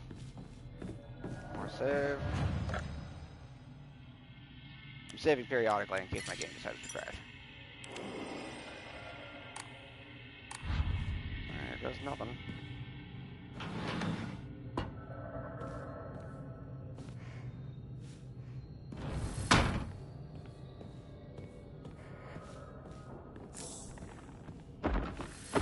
Oh, frick. Fine, bozo! Bring it on! One at a time, guys.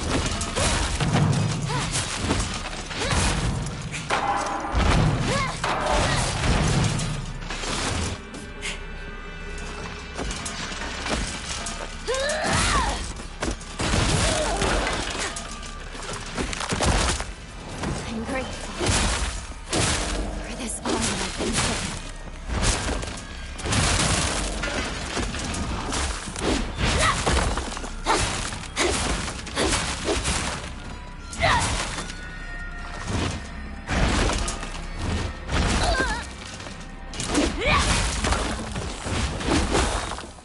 Thank you very much.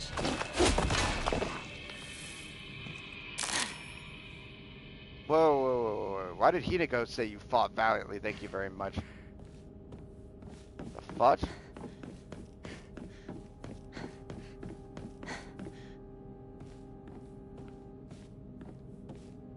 Is that Hinako talking, or is it something inside of Hinako saying you fought valiantly? Didn't like the sound of that.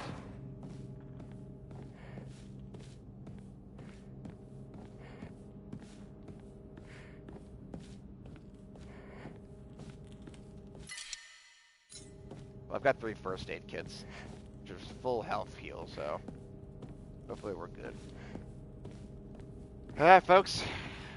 The final ritual. There's nothing.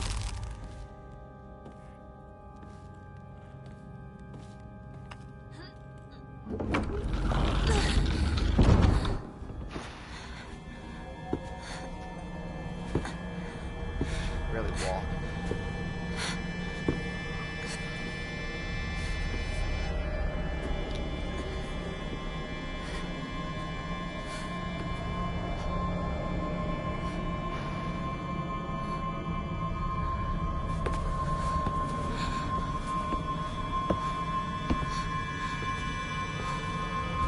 She's also sadistic because he's just letting her go through it.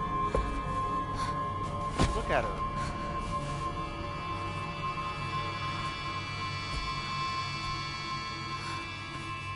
Incredible she can stand.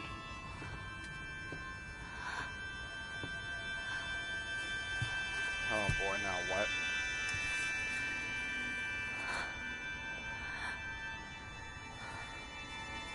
What if she had a frickin' maim herself? Mask! She has to get her own mask now.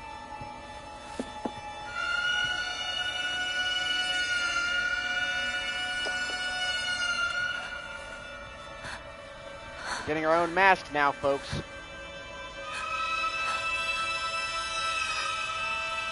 What's the knife for, though? Is she gonna carve out my eyes? Oh my god.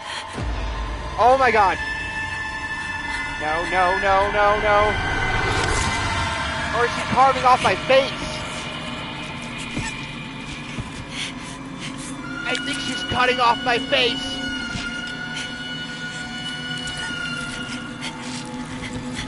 Oh my.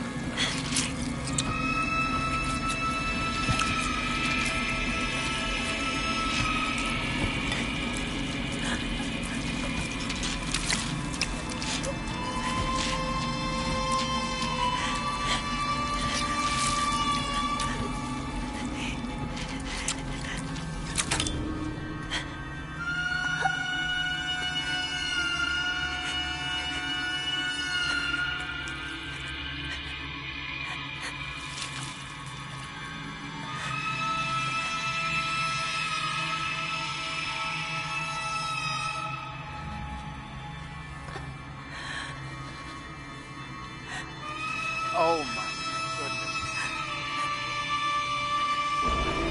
Horrific. Gets the crap out of that.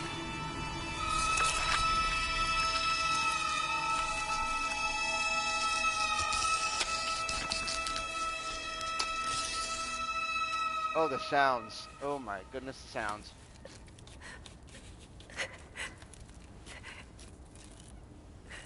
That is absolutely horrific.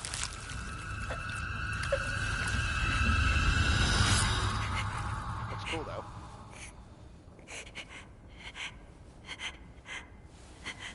That's it then. Am I one of the fox spirits now? What does that mean? Do I have like glowing eyes? Oh, I don't have glowing eyes.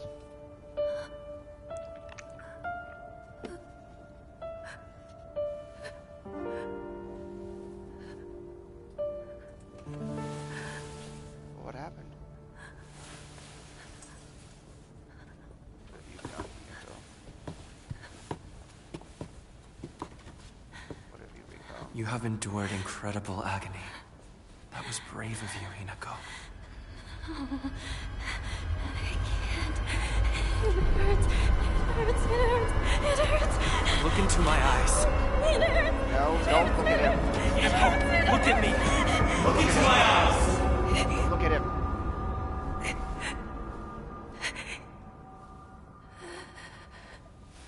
There. No more pain or suffering to be had. Calm yourself. Yeah, right. She's got a thing stitched to her face. That's right. No more pain or suffering to be had. I will calm myself. Ow. Very good. That's my Hinako. Yes. Thank you very much. So, let's go. Yes. Let's go. Y'all tried to warn you.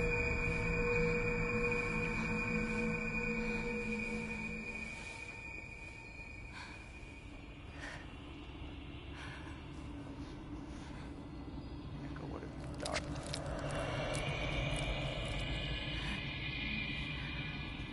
What have you done?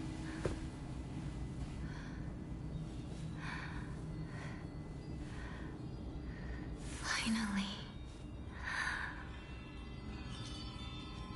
I have been reborn. That doll was trying to warn her, don't trust the fox spirit.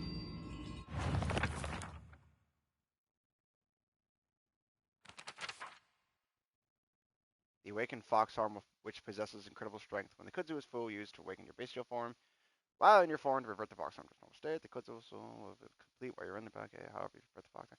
While attacking using R1, you can unleash a devastating attack with R2. When an attack for longer will deal even more damage. Use X.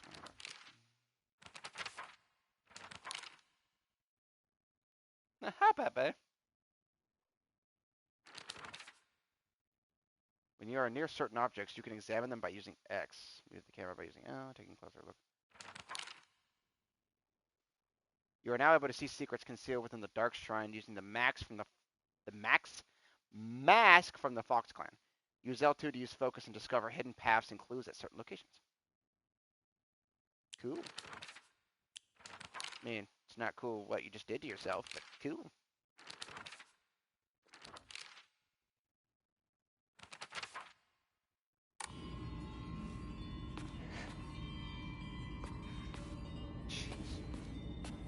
Just when I thought it couldn't get any worse, they chopped off her face.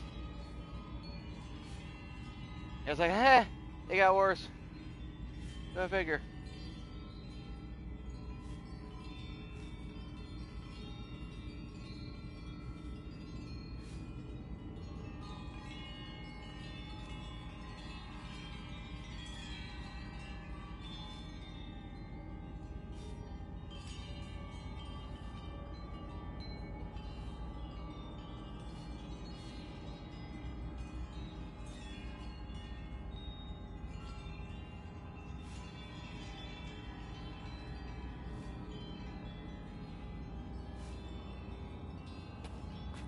Ah, Hinago, what have you done?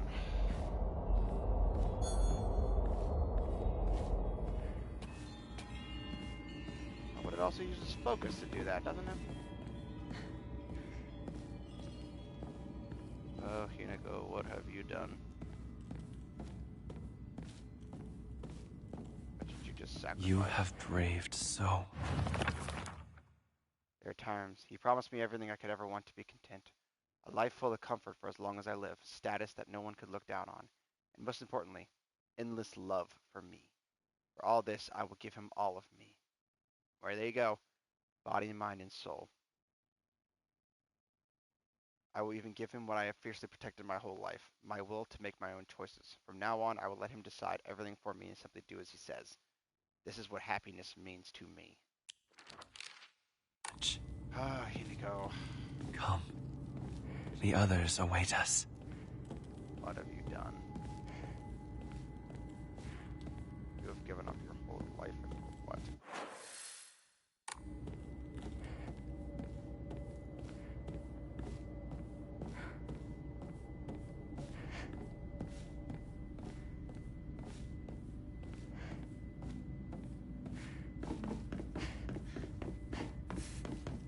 Crazy.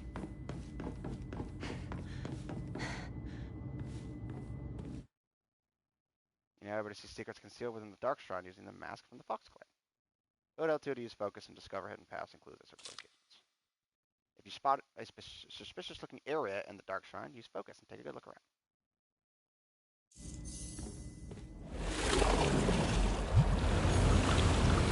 Ah.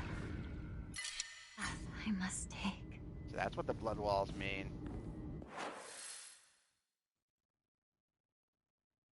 Chase after Fox Mask.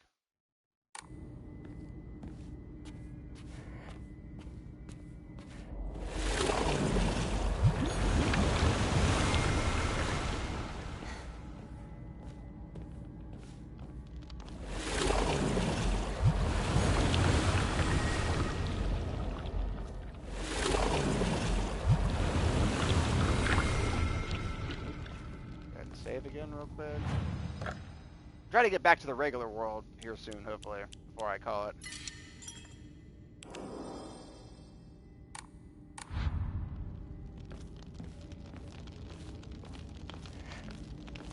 Now we go through the doors.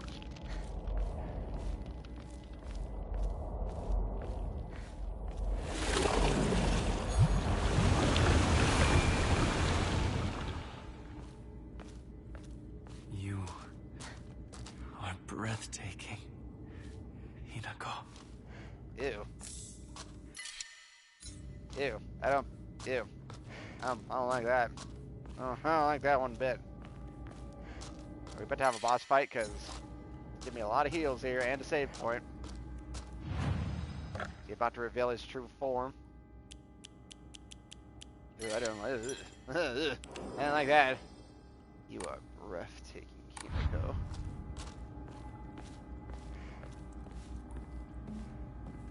Oh, what are you gonna do to me? Like that. Yeah, give him your arm again. Let us proceed. What weird crap you're gonna do to me now? Yes.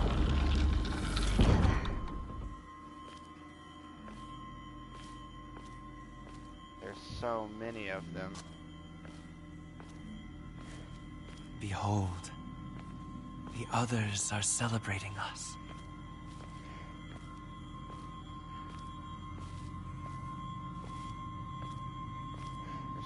There's so many of them. So how come all the So how come she looks like she's the only female that didn't get a full mask? Like the men got half mask, and all the women got full mask.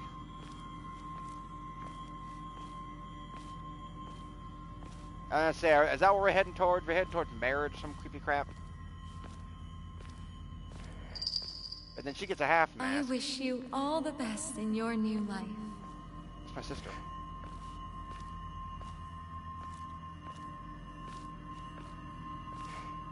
That was Juko.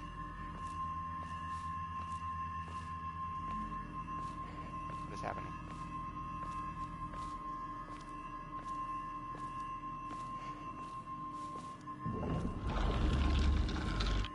Are they gonna marry each other?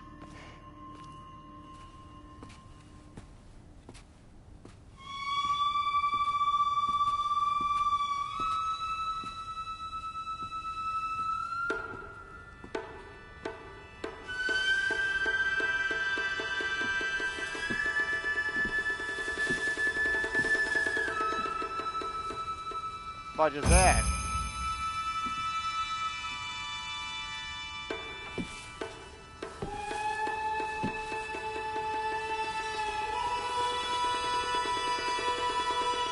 Oh my gosh, are they marrying each other?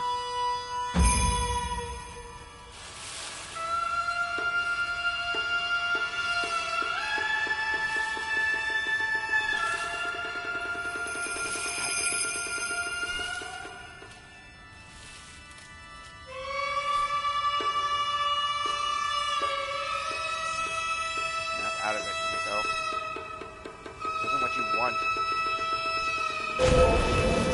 Remember, your name is Shimizu Himiko. This doll is trying to warn you.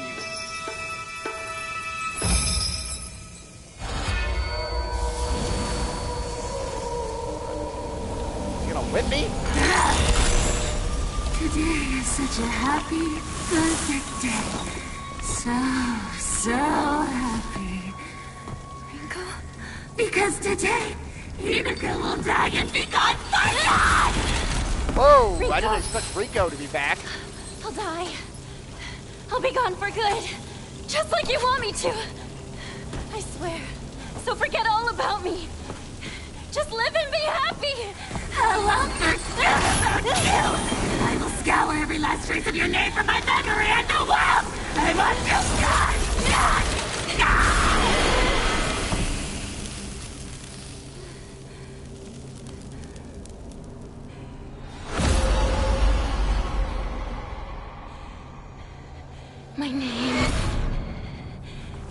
My name is Shimizu Hinako!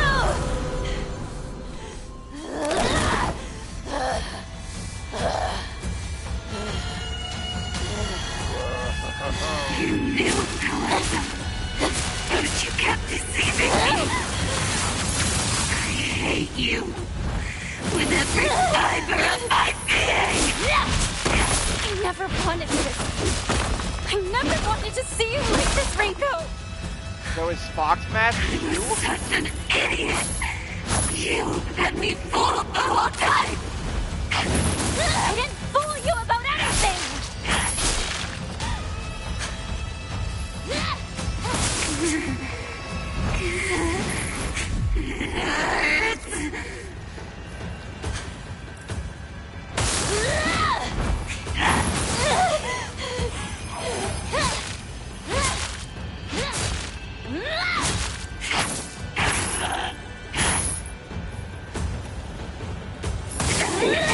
You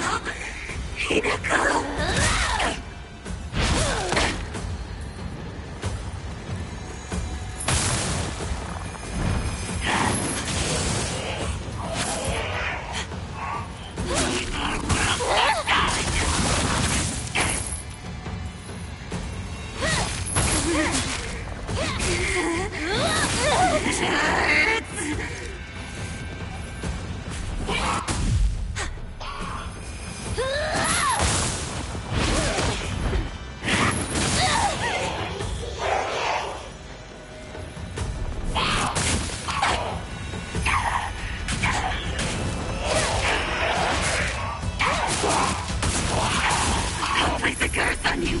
You'll never know happiness. Whether or not you're happy is up to you!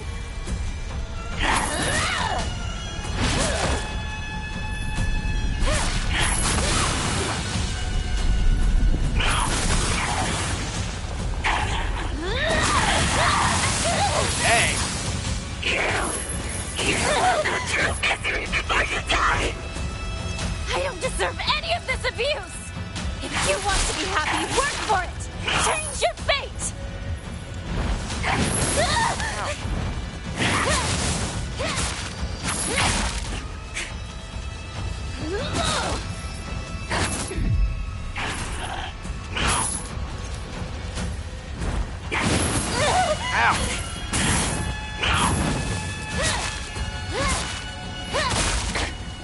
Die, Ringo!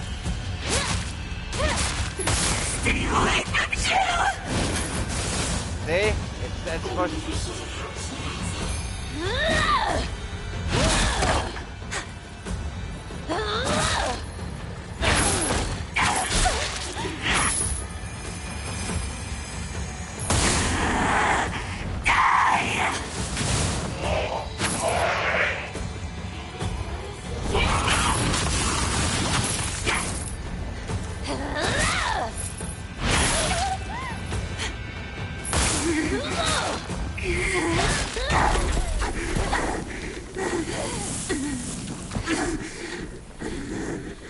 I never wanted to see you like this, Ringo.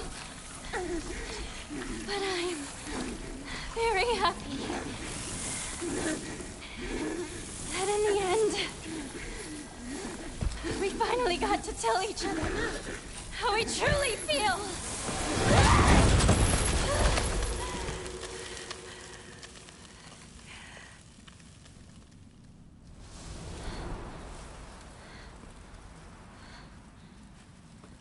And now, the name Shimizu Hinako means nothing to you. I hope you find peace, Ringo.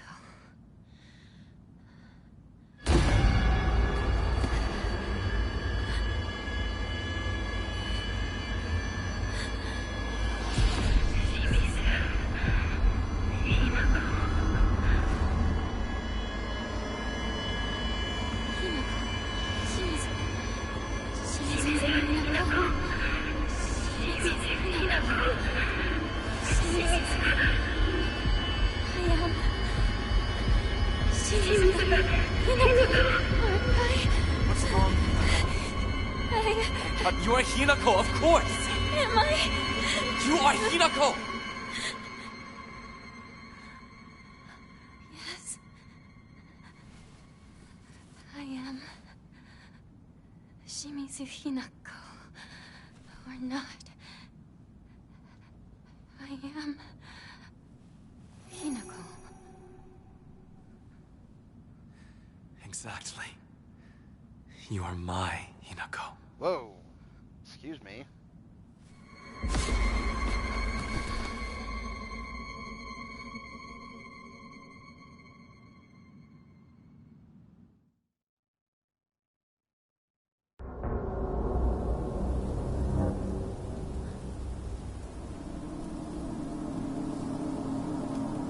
Look at her back and her arm.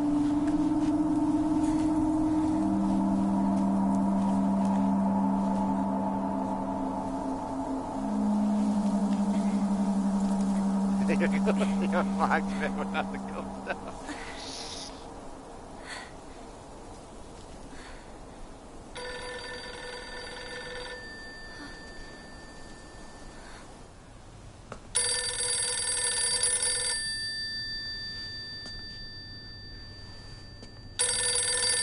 Ultimate's double passed out. It's messed up here. Her arm on her back though.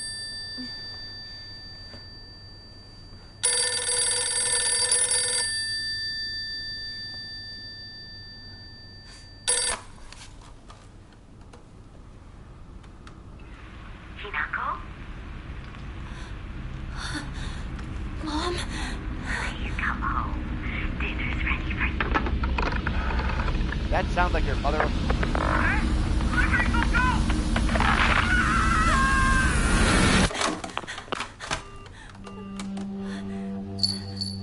Hinako, time is running out. Sister? How much longer will you stay here? Junko. It's nice to see you, Hinako. Oh! Doesn't feel right. You don't seem like your usual self. I feel the same. The Hinako I know is still just a little girl. As you are now, you're the one who seems like someone else. Junko. The fact that you're alive means you've made it here, yet you're still lost all the same. Lost. I've already told you countless times. This will be the last time I repeat myself. You must decide your future. It doesn't matter what anyone else says. The decision is yours, and yours alone. But please, remember this one thing. You can't think about it forever. You're running out of time to choose. And if you were anyone else, your time would have run out long ago. Junko.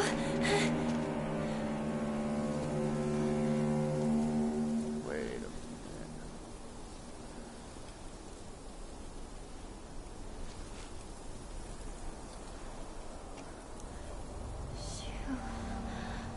Rinko.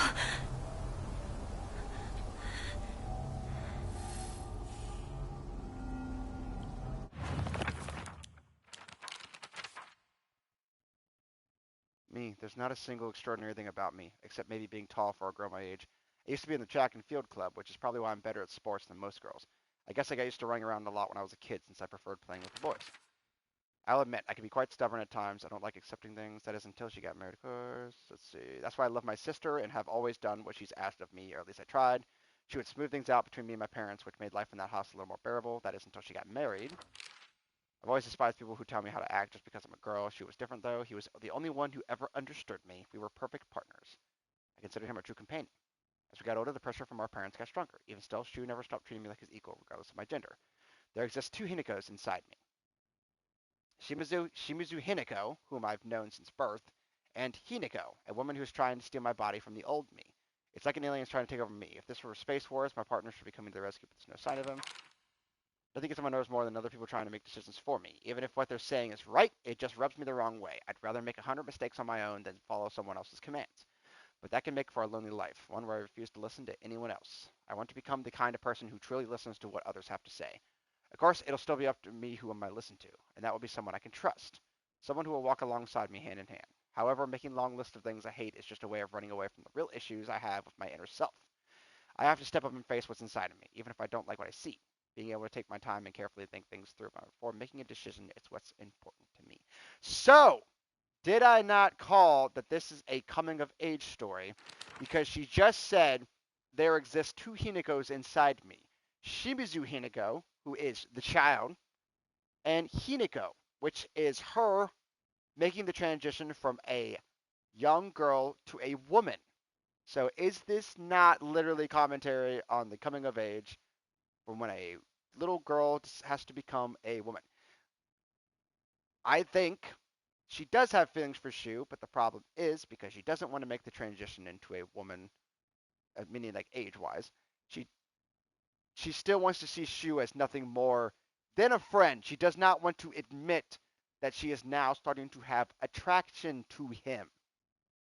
Which makes me wonder if the Fox Mask man is supposed to be Shu. Because twice in the spirit realm, she has encountered two versions. Don't Adrian aggressive for Shu. I'm not doing that. I'm just saying she's trying not to see him in that light because she just wants to be a kid. She wants to remain a child. She doesn't want to be like feeling attraction. But it makes me wonder if that's in the spirit realm, if Fox Mask is supposed to be Shu. There is the that's what I meant. There is the what's it called? The notion in certain cultures that in order for the woman to be a success, she has to marry to a man. There are some cultures that that is prominent in. Is that what that was a commentary on? The fact that this is part of that culture that she has to feel like that's a rite of passage for a young woman is to marry. What she said she's facing, her parents probably see the fact that her and Shu spend a lot of time together, so they're like, oh, well, there's obviously an arrangement right there we could have for those two to get married. So obviously that's implying that could be putting pressure on her as a young girl and him as a young man because they're still freaking kids. I don't know how old they're supposed to be in this. I don't remember, but they're still kids. And it's like she's facing that pressure from her family because at the beginning, like Junko was always seen as like the successful sister. She always went off and she got married. I don't know what the sister does now, but she was always seen as the success. So dad always looked down on Hinako. He always looked down on Hinako from the very beginning. The dad was a drunk. He would bully her. I don't know if he ever hit her, but he was at least mentally abusive. Mom was just quiet. She would never, because in that culture, you don't talk back to the man. So she would never stick up for Hinako. She would never do anything to stick her neck out. She would remain silent and drink herself into a stupor so that she didn't have to hear dad being cruel. That was literally implied at the beginning, because in the beginning of the game, Hinako storms off from her family, and that's when this all starts. Like she storms off from her drunk dad and her drunk mom, and the pressure of being having to be like Junko. She's realizing she is now reaching the age where this is going to be expected of her to become like her sister. And the problem is Hinako doesn't want that. She does not want to be married off. She just and I think that's what that's a commentary on is because that is what she's had constantly beat into her brain that she has got to become a woman, that she has got to be married off. That is where that is coming from, this obsession with the Fox Mask Man.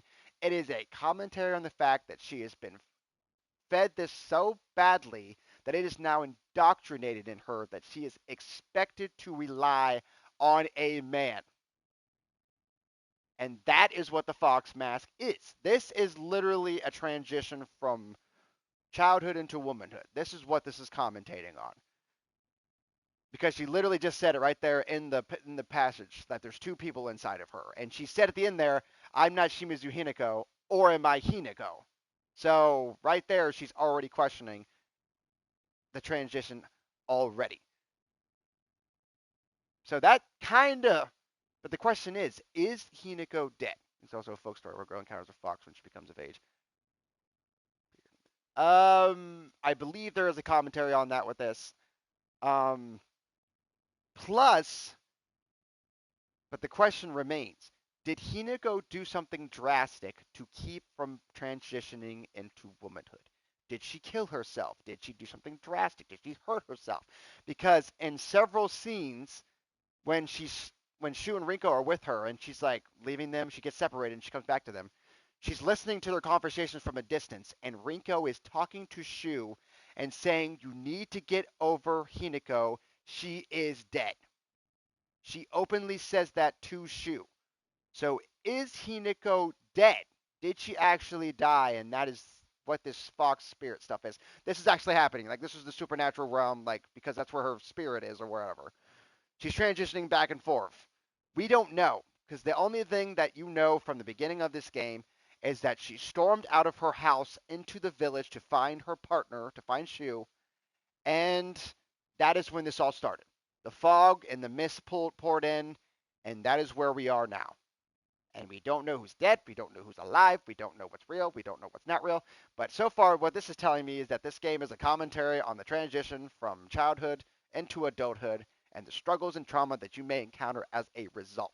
Because in the second Silent Hill game, it was based on the trauma of him losing his wife and coming to terms with the fact that he was the one responsible for her death.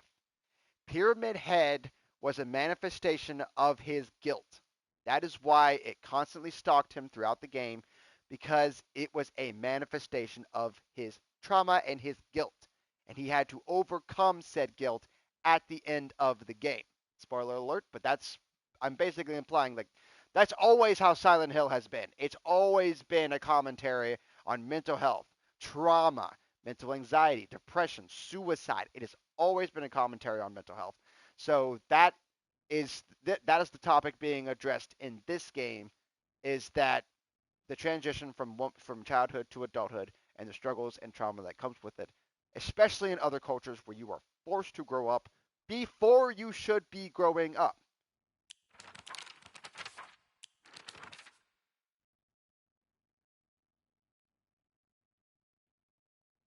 All right, but imagine being whipped for a mental image of someone's guilt. Yeah, that's literally what Pyramid Head is. He was James's guilt. Like whatever Silent Hill is. I don't know if Silent Hill is a paranormal like entity, or if it's like an eldritch being, or if it's like an agent, or if it's just in your head. But the Silent Hill manifests your guilt into physical forms. So like this fog monster chasing Hinako around is it a version of Hinako that is chasing her. Whereas in Silent Hill 2, Pyramid Head is James's guilt that is constantly stalking him. He has to battle his trauma at the very end of the game. So it's like, that's the thing, is we've never, as long as I know, from what Silent Hill I've played and watched, Silent Hill is never actually addressed as to what it actually is. It's all theories, like what it actually is, as far as I know. I don't know if the first games, I haven't played the first games, so I couldn't tell you what they say, but it seems like it's always like, is this real, or is this in the person's head? That's always been based on what I've played of these. But now the question is, now the question is, Junko, is Junko dead? This heavily implied that her sister is dead because she looked like a corpse. And also, she had the spirit garb on. So did she die? Because at the beginning of the game, it's not implied that Junko died. It seems like Junko was alive. So I feel like, see, Junko always told me that the quickest way to happiness is to live the way society. See, there it is. This is a commentary on that because it says it right there. Junko is telling Hinako that in order to have happiness, she has to live the way that society expects women to live. However, she just kind of condescended herself and said, hey, it's based on what you want because the decision is yours and yours alone. But still, is Junko dead? Because Junko looked like a corpse. Not to mention she had an owl mask on, which is ironic because an owl is a symbol of wisdom. If that's not dead, I don't know what is. Because the problem is, we don't know what's real in Silent Hill. We don't know what is her brain manifesting and what is actual paranormal creatures or supernatural creatures. That is the fascinating thing about Silent Hill, is that we never really discover, is it all in the character's head, or is there a supernatural force actually impacting the physical world around them? That's the thing that's never established. Now, the movies take a more supernatural role. They take like a demon girl and she creates Silent Hill out of her anger and rage. They take like a whole, that's what they take a whole different direction. As far as I've seen of the games, we don't know if it's real or not. Because there's whole sequences where you're just in abandoned buildings and nothing's attacking you. But then all of a sudden, there's creatures attacking you. So it's like, and there's times where it's like, did you really see that? Did you really not see that? Was it actually happening? Did it not actually happen? Like you said, Ink, what's it called? The lore behind Silent Hill is fascinating. Like you could literally just eat up all of the content there because there's so much of it now, especially with all the games, and especially because there's a movie coming out. There's so much to explore, especially considering the fact that the original Silent Hill place is based off a real place. So, like a real place in real life, real location. But that's something that, based on me playing through Silent Hill 2 and now playing through this one, we do not know if this is real or if it's in this person's head. So, it's definitely fascinating to me. There's so much to it, and it's nuts. Oh, I was really hoping it would let me save my game before, So I'm going to get to a save point, and then I'll call it. Because we've been streaming for 2.5 hours.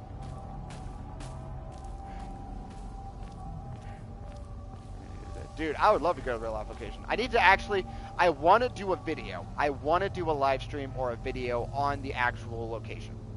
Like, actually talking about it. Like, what it's based off of.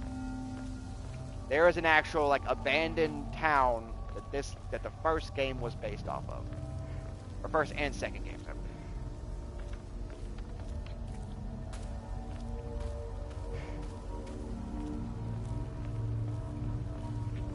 Because, yeah, the lore behind this game is fascinating to me.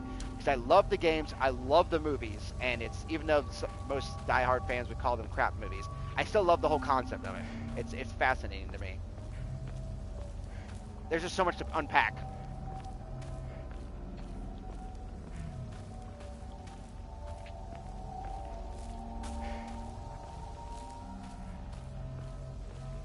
I want to come with you to the lore and look at this. It's like you said, Junko. I'm running out of time. Hang on, you two. I'm coming for you.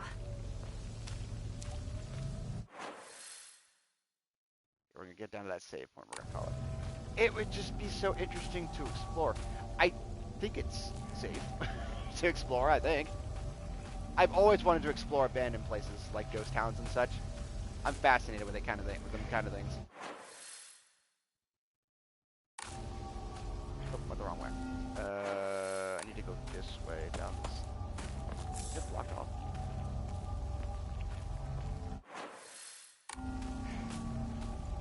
I will tell you, that is what I love about Asia. That is what I love about Korean culture. That's what I love about Japanese culture. That's what I love about Chinese culture. There is so much lore and like folklore behind them. And not only that, there's so many creepy things too. And I'm into creepy things. There is so much fascinating, like creepy folklore, and especially in Japan. Like the Suicide Forest, the Aokigahara Forest is one of the scariest places in the world. Like, they say you can hear screams in that forest. They say it messes with your mentality, and that's why people go there to do bad things. That's all I'm going to say. I'm not going to say the thing.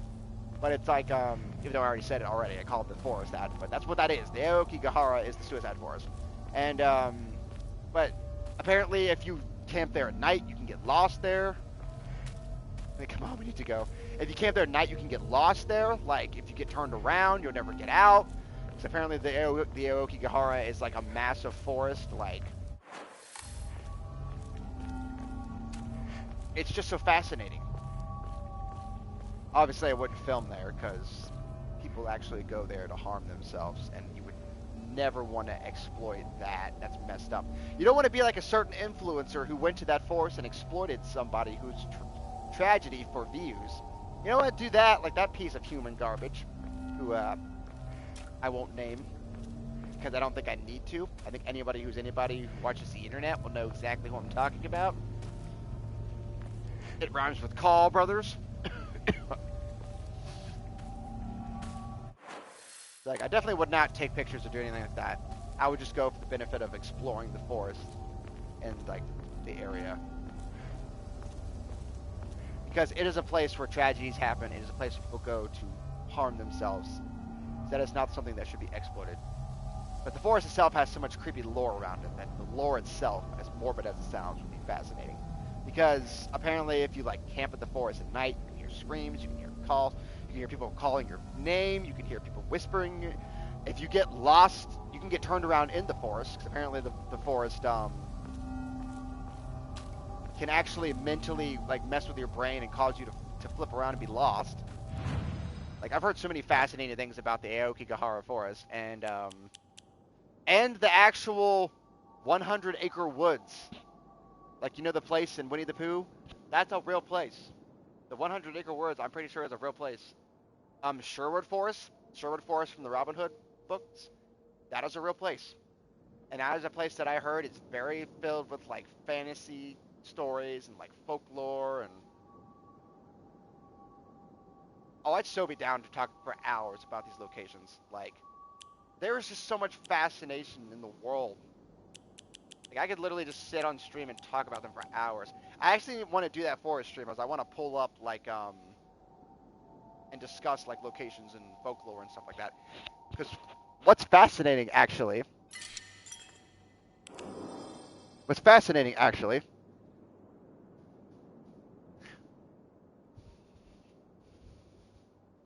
is Ohio. So, just off on a little tangent here, guys. Ohio is chock filled of weird stuff. And the reason I know that is because of this book right here. This was a book I was given. What's it called? Yes, it's freaking haunted. This was a book I was given when I was a kid. And it is filled with so many places of like local legends and secrets, haunted locations. If I had the money and means, also the book's by James Willis, Andrew Henderson, and Lauren Coleman. If you want to go check it out, it's probably on Amazon. I'm not sponsored, but I'm showing the book on screen, so I might as well make sure credit's given where credit's given. But if I had the money and the means and the time, I would go to every location in this book where cryptids have been sighted. There are so many fascinating cryptids in Ohio. I mean, you have the Loveland Frogman. That's one we're very well known for. Let's see, Bizarre Beast, page 80. I have to look at that. Let's see here, Mothman, which Mothman is in Ohio, but he's prominently from Point Pleasant, West Virginia. That's a main place that However, he has been spotted in Ohio. Also, Mothman's my favorite cryptid of all time. So, besides werewolves, I do love werewolves. But let's see, page 80. Like literally, there's some pretty crazy creatures here in Ohio. We have there's literally a black panther near Urbana, which that was spotted in 1962, like a black panther. Like, we have rumors of lions and panthers on the Ohio border. Literally kangaroos. The Minerva Bigfoot has been sighted in Ohio. I'm trying to see here. The Loveland Frogman's a big one. The Boggy Creek Swamp Monster. So Mothman could literally be a tiny pink and yellow fuzzball. That would be freaking adorable. Also, ow, Toothless. You're digging your claws into my leg, and it hurts. We have a troll bridge. The Boggy Creek Swamp Monster. That is an actual guy who has been spotted numerous times in Ohio. We have the Troll Bridge. Loveland's Frogman is a big one in Loveland, Ohio. That is a big one that has been supposedly sighted. Did you know we have a Nessie? Did you know we have a Nessie? We have a Nessie in Lake Erie. There's supposedly a creature very reminiscent of Nessie in Lake Erie, the Lake Erie monster. Yeah, Ohio has a Bigfoot. We have a Bigfoot. He was spotted in, which I'm sure everybody's like, oh, look how excited he is about the stuff. Let's see, Ohio, Gallipolis. It was spotted near Gallipolis. That's a Titan Zabriskie. He's been given names such as Orange Eyes and Grassman. He was spotted near Gallipolis, Ohio. I mean, there's just so much fascinating. I mean, we have, like I said, we have the Lake Leary. We have the Mothman. We do have the Mothman. Gallipolis has a Mothman. Like you said, he is connected. He's very prominent in Point Pleasant, West Virginia.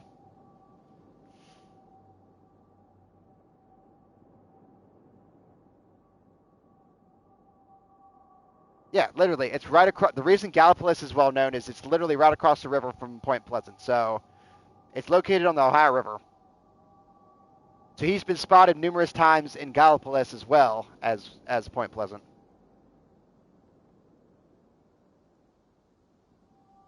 Multiple sightings in the 1960s of a moth-like or gray man-shaped 10-foot tall creature with red eyes.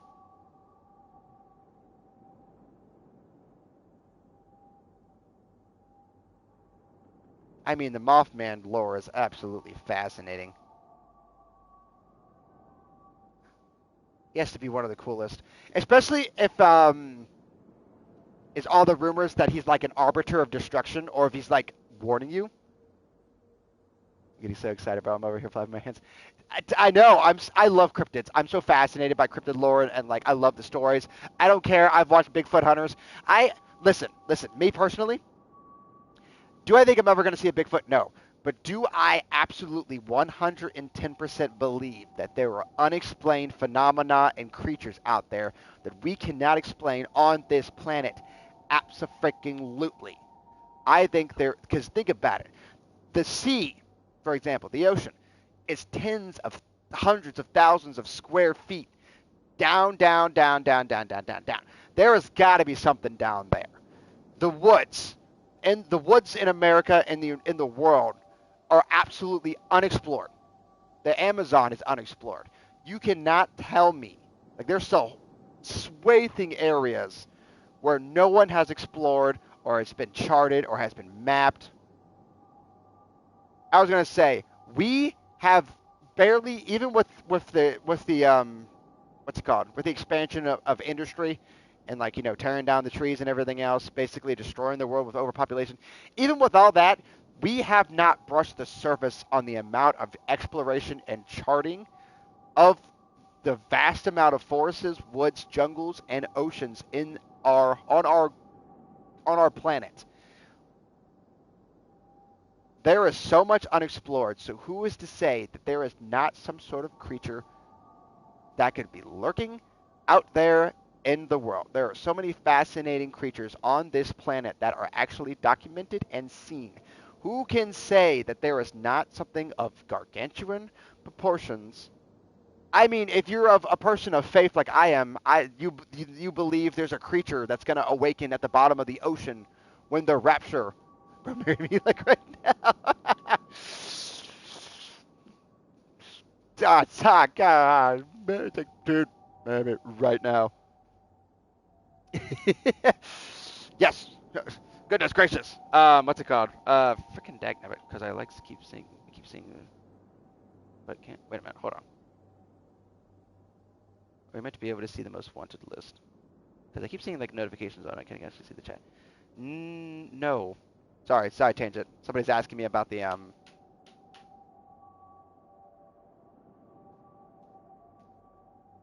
Discord group. Sorry, Discord group. Somebody was asking me about the Discord group. Got sidetracked. What was I saying? Oh, there's so much, like I said, there's so many things uncharted on this planet that, who knows? Like I said, if you believe like I do, I believe that, then you believe there's a freaking creature at the bottom of the ocean that's going to awaken when the rapture happens. You believe Leviathan's lurking down there. Who knows? Maybe the Leviathan's down there. Maybe the Cthulhu's down there. There's a reason NASA is choosing to go into space rather than explore the ocean. That should tell you something right there. They're trying to get off the planet. NASA was like, nope. They took one look at the ocean and was like, I'm going to go explore space. So that should tell you right there that there's some freaky deaky stuff happening. Just like 110%, I would go on a Bigfoot hunt. I don't care if I never saw a single Bigfoot out there. If I heard I would have so much fun doing it. Oh yeah, no ocean. I have thalassophobia. I would never go explore the ocean. The ocean is terrifying to me. But like, I would totally go on a Bigfoot hunt. I would go on a Mothman hunt. I wouldn't care if I didn't actually see anything. I would have a blast just imagining, like, oh, what was that sound? Oh, it's a Bigfoot. Oh, it's a Mothman. Like, oh, frick, that's insane. That's crazy. I would definitely do something like that. I would so go on like a Bigfoot hunt, middle of the night, go camping, and be like, all right, we're gonna go out with our night vision cameras and try to catch Bigfoot. That would be so fun. I would so do that, and I would so play into it too. I would have a blast. Be like, oh, did you guys hear that? Did you guys hear that noise? Like, I would totally be into it. It'd be like same if I was at a ghost hunt. Like, I would just have so much fun doing that. I would have a blast. And if I die because Bigfoot decided to show up finally and rip me in half, then hey, I got to see a Bigfoot before I was murdered. So there you go. But I just think there is so much strange things on this planet that is unexplained. Whether you're a man or a person of faith or not, there's just so many things unexplained on this planet. Who is to say there is not a Bigfoot roaming around out there in the woods. Or if it's just your hairy, drunk neighbor who likes to walk around shirtless in your backyard. That could be a possibility. But hey, at least you debunked it. At least you solved it. But I will always be fascinated, especially by the Mothman. There are so many rumors about the Mothman, that he's a guardian, that he's an arbiter of destruction. I like to think the Mothman is chill. I don't think he kills people or harms anyone. I like to think he's more of an arbiter of warning of destruction. Personally, he could be. He could probably rip me in half if I ever met him. He might just be a creature who loves to kill. But I feels like he's not a guardian angel, but he's like a creature who warns you of things to come. Because he's always present near or before disasters, whether natural or not natural. Like the bridge collapse. He was present at the bridge collapse. He just likes to watch people smoke weed. Can you imagine? It just makes me want to get, this joke's already been made. Somebody already made this joke into, an animation. But it makes me want to, get, a giant lamp. And, if I get, a giant, I'm talking, a lamp the size of a building, like a spotlight. Am I going to come outside and Mothman's just going to be tink, tink, tink, tink, hitting the spotlight? You're you're just watching him. He's going, tink, tink. I want to think that in my brain space. It would be so cute and so funny. You're just because I've seen that somebody did an animation of that a while back where they're trying to catch Mothman and they stuck a spotlight out in the yard and they came out and he's tink, tink, tink. It's just funny to me. And he's just cool. He's just cool. I love moths. Moths are something. I'm going to say it right now. Everyone, this is a hot take. Some people are going to disagree with me. Moths are some of the cutest, most adorable, most pretty creatures on this planet. Prove me wrong. I'm going to go on a limb and say they're prettier than butterflies. Have you ever seen certain kinds of moths, how beautiful they are? There are so many times that a big moth will get in the house and he'll just be chilling on the wall. This is why you left because I'd be a moth. This is literally the amount of times that I've seen a moth just chilling on the wall, and I'll just look at it because the colors on it are just beautiful. I'm so pretty. I don't kill moths. Yeah, I know moths eat your clothes and whatever. But I've never killed a moth. I will always pick them up. I always just look at them. I pick them up. I save them. I run them around. I pet them. I love moths. Even zooming in on a moth and seeing the actual physical people are oh yeah, it's horrifying. Moths are cool, man. They are cool. They're pretty. They're cute. I love moths. Just moths are cool, man. Moths are cool. They're cooler than butterflies. Even I will flat out say that they are cooler than butterflies. Have you seen certain kinds of moths? Have you seen a lunar moth? Lunar moths are freaking sick. They have the coolest wing designs. They have the coolest colors. They're cute because they just bonk into lights and they're just pink, pink, pink, pink. They do that literally.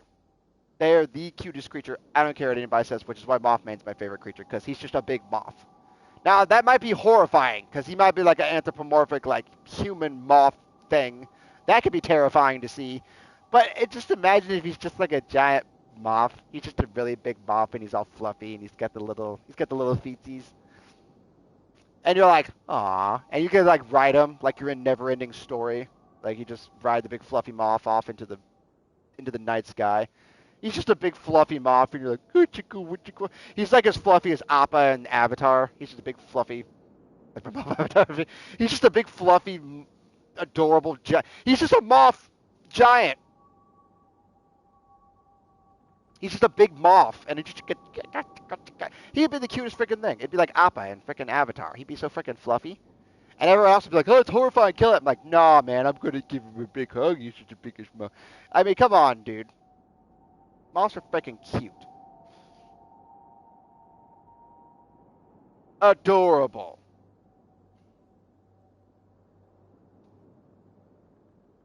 Keep seeing notifications on the chat. You shouldn't say anything on the chat. Sudden? Hang on, y'all.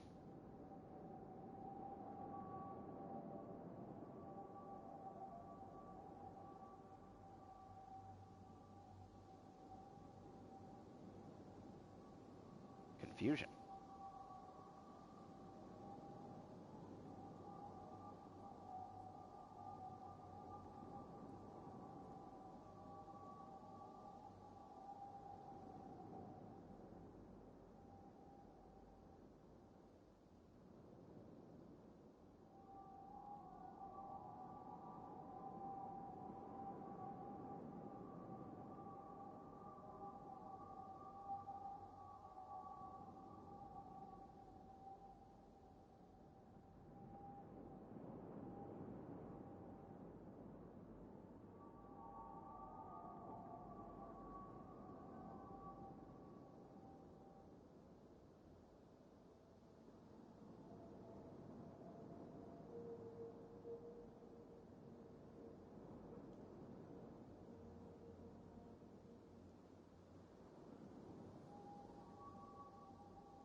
Alright, but anyways, folks, I'm done with my cryptid passion and moth tangents. I'm going to call it here because we've been going for a raucous almost 3 hours. I believe I don't know how long this game is. This game's actually pretty long. It says here I've been playing this game for 10 hours, so... Excuse me. It says I've been playing this game for 10 hours, so I'll say yes. We will speak more later about cryptids. Dang flab it, Bobby. Forgot what I was going to say. I don't know how much is left in this game, but I feel like we're probably coming to the climax at some point because it felt very final with that part of the game. Like we're going to save Shu and Rico now. And maybe this is going to be Hinako finally transitioning back into who she really is. Who knows? But I am sure there's going to be more and more twist in this game. This has been a really fun game. At first, slow burn, but the story picked up and it's been fun and intense and the characters are memorable and I enjoyed it. And I'm fascinated to see how the rest of the game turns out. But anyways, guys, that's going to be it for this one. If you'd like to see more of Silent Hill F, please let me know. There are 71 followers on the channel now, guys. We just broke 70 not too long ago. I am so happy that so many people are tuning in and offering their support. Really appreciate it. But 71 followers, guys, that's insane. Hopefully everyone is enjoying the content they're seeing. Like I said, if you miss the content as it comes out live, don't worry about it. It will archive on the channel temporarily, and then it will be uploaded permanently to the YouTube page of the same name. Every horror game I play will always be archived on my YouTube. So if you miss it here, feel free to go watch it at your leisure on that channel. Like, comment, and subscribe to that channel. And go back and watch all the other old games I've played. I've played through the FNAF games. I'm playing through Five Nights at Freddy's Security Breach. I'm playing Still Wakes the Deep. I'm playing Alien Isolation. There's so many Outlast 1 I'm replaying through. There are so many games. Sorry, I got choked up. There are so many games. There are so many games that I am currently playing on the channel that there's going to be plenty of content coming out, baby. So, look forward to that. And like I said, I'll be playing this game out to the entirety of completion. And then we'll move on to the next game after that. And eventually, I will probably do a Marvel Rivals stream because the new season's getting ready to drop with Deadpool. So I'll at least have a stream where I play around with Deadpool a little bit so that you can see what he's like and see how the new season's going to shake up. Show you the new Battle Pass. But like I said, I'll probably be steering away from multiplayer games on the streams for now. But unless I'm like playing with buddies or something like that, I'm going to try to avoid that. Also, my cat is eating my owl. Not my actual owl. It's a fake owl. But, frick, what was I going to say? But yeah, plenty more to come on this channel. And also, like I said, if you would like to see if you have any ideas for horror games that are out or coming out, please shoot me a whisper or let me know on the YouTube. And I will be sure to check it out because, like I said, I'm a big horror fanatic, so I play any and all horror games. I'm actually going to be playing through Doki Doki Literature Club in a stream. For anyone who knows what that game is, I'm sorry. And for those of you who do know what that game is, I'm also sorry. It's quite a quite a roller coaster of a ride. I played it back in 2019, and boy, did that game rattle me.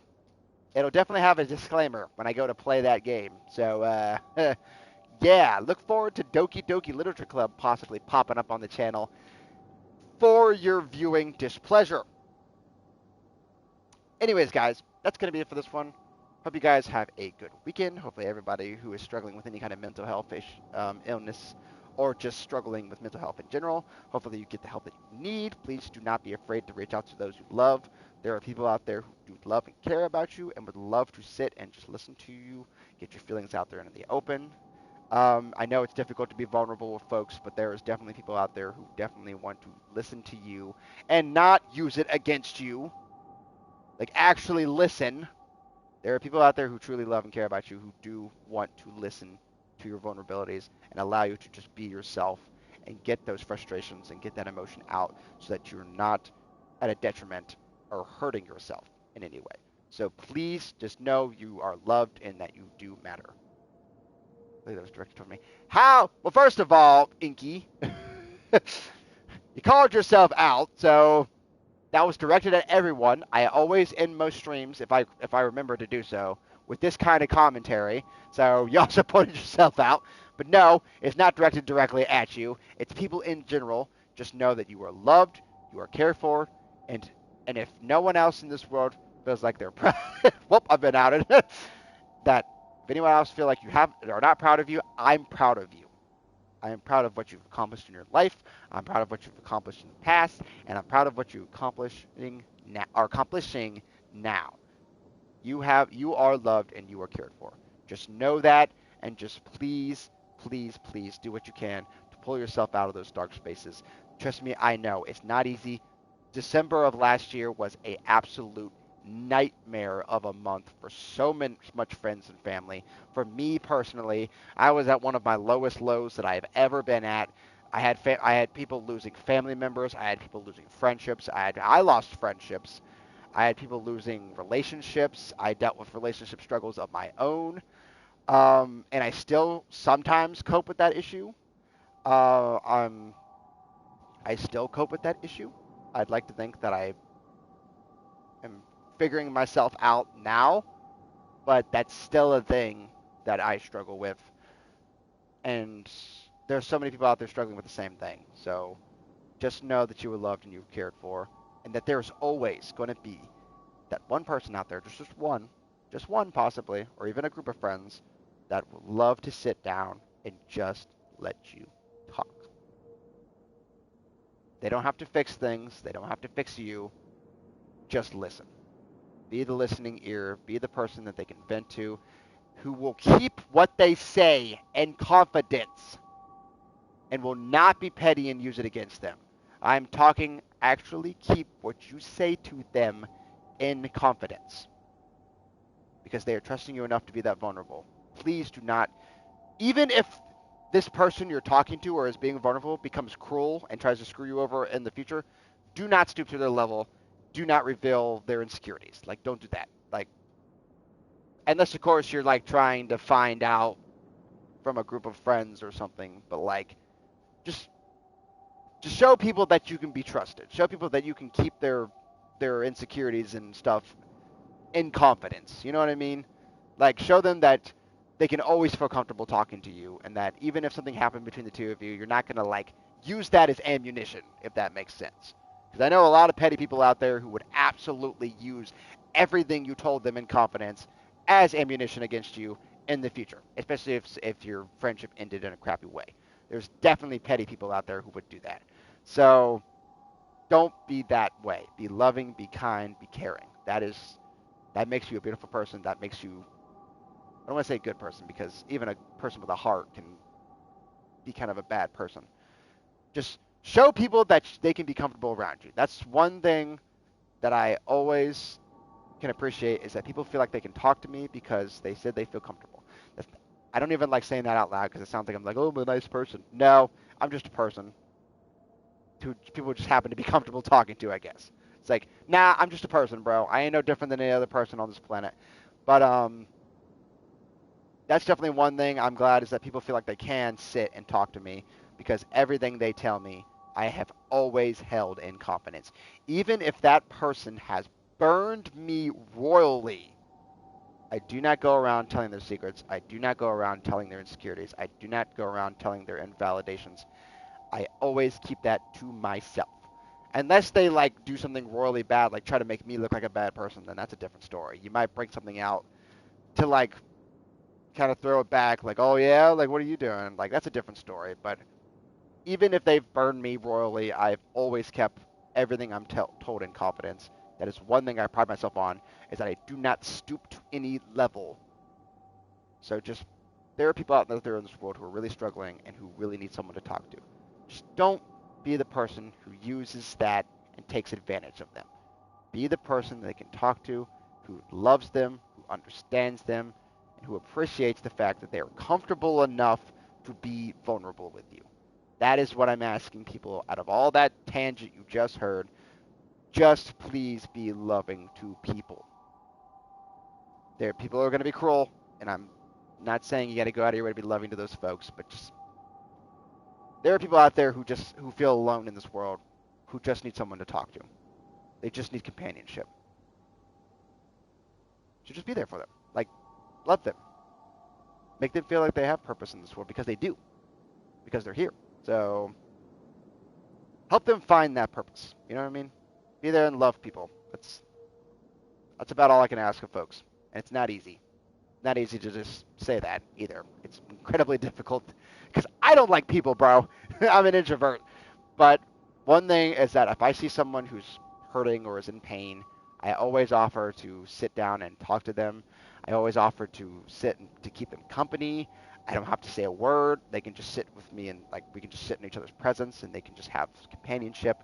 To just sit, just play a game, take our mind off it, watch a movie. Even if we're just sitting together in silence, I always offer my companionship because I have felt what it's like to feel alone. Sometimes I still do. Yeah, exactly. That's how we met. So, I am one who still struggles with that. I like my alone time. I keep to myself, and there are times I feel alone, even when I'm talking to someone. And this is nothing, and this is not an insult to the person I'm talking to either. It's just that is how I am. Like, that is how I'm wired. I have always been wired that way. It's an internal battle that I have had to learn to fight, and so that's why I always try to pride myself on being there for others, trying to be considerate as I can be. I'm not good at it. I mean, I lost a friendship recently that was basically my fault because I was not a good friend. I have to openly acknowledge that. I was not a good friend. They did not do good stuff either, but I was not a good friend to this person. And that is why I'm trying so hard now to be considerate of other people's feelings and offer my companionship if they need it. They just need people to talk to, need someone that just wants to, just to sit alone with someone.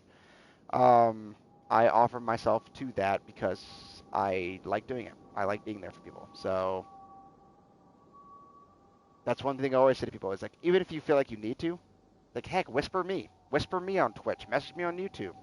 If you feel like you just want to get something off your chest, like, now don't tell me anything crazy like you killed someone or whatever, but I just mean like if you're dealing with like insecurities and struggles or like with your inner depression, because everything I'm told I'm going to keep. I don't tell people's secrets. I don't tell people's things.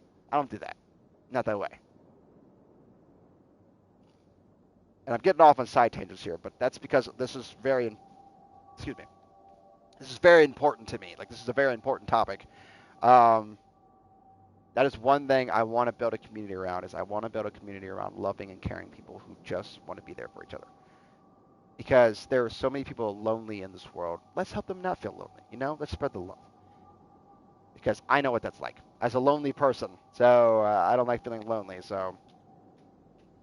Which is kind of a double-edged sword because I'm an introvert. But so there's times I prefer it, and then there's times that it bothers me. So, kind of a double-edged sword.